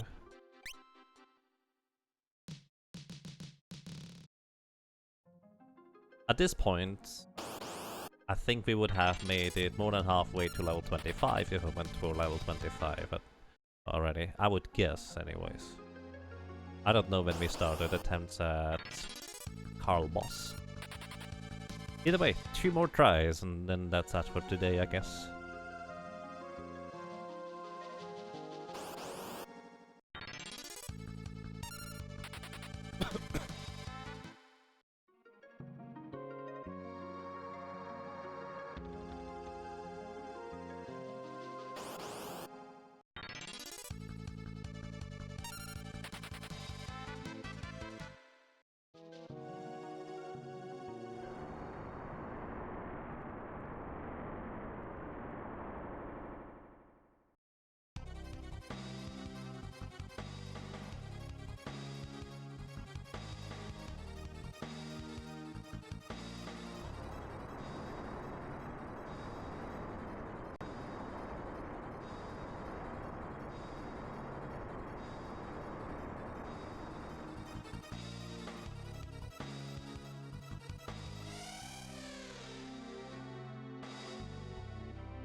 Oh, we actually get to play. Oh, mildly unexpected.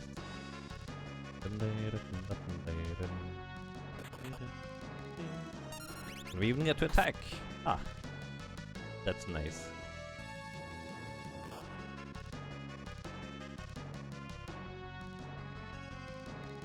Oh, and we resisted the tail screw.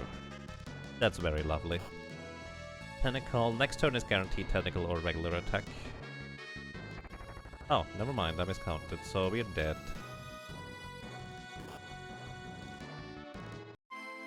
Oh. Okay, one more try. We give it one more try, and then we will just level up to 25. And Kidu.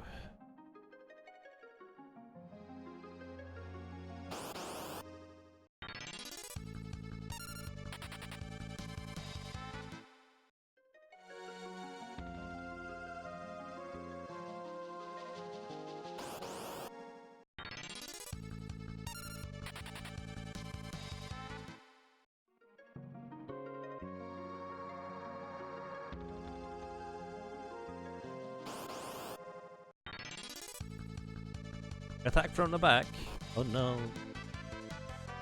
Oh no. How horrible.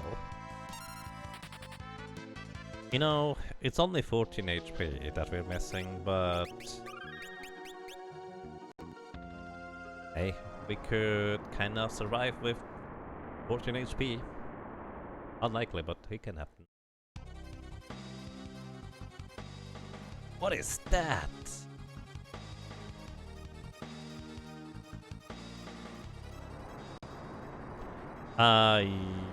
No, Samael. They come from the town after North Mountain, where you fight against Magi's and Forza. I think, anyways. So we don't get actually any summons until after Magi's and Forza, but we will have an Ice Rod, which I think is on average better for attacking anyways. Probably.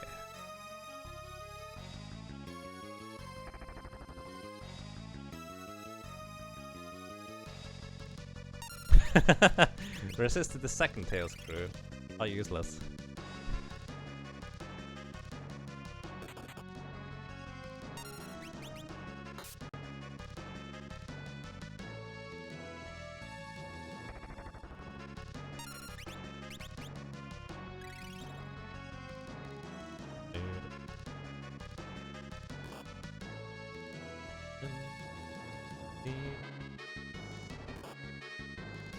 Okay, we are fine actually on this turn.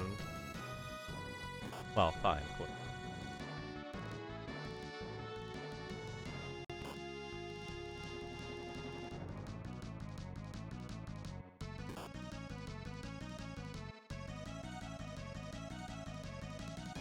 Oh, we need another tail screw here. Okay, that's that. It was technically possible, it was turn 3, so he had a chance for tail screw. But turns out Carl Boss is quite the monster, and I'm actually going to real quick before I quit this check out the paralyze.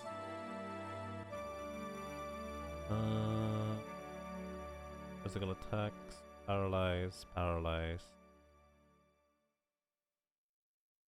Take a shield check.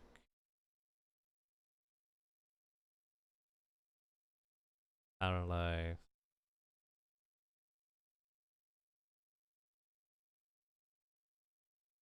Select paralyze and select magic paralyze. Paralyze. Alright, here, paralyze. Cannot perform any actions. Physical attacks against the target will automatically hit. Cannot evade attacks with Aegis Shield, evade ability, Hardened, Defender, Guardian, or Elf Cape. Cannot protect other party members with cover. Inflicted by a bunch of stuff, cured by a bunch of stuff, and immunity granted by Genji Shield, running shoes, or Genji glove. That's not what I was looking for. There's somewhere the idea of how long the status takes. Or more specifically, how much it is reduced by if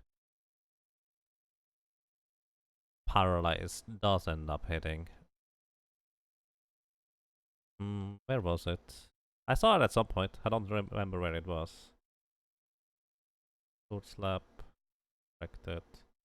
Yeah, I have no idea where it was. There was something like every 8 or every 16 levels you recover from paralyzed slightly faster. So I'm not sure leveling up to level 25 is the good plan, but at least we would only need 6 attacks. So I think that is the way to go next time anyways. So everybody, thank you very much for watching, for listening, and for lurking. I hope you enjoyed the show one way or another. And well, hopefully until next time, take care and thank you very much.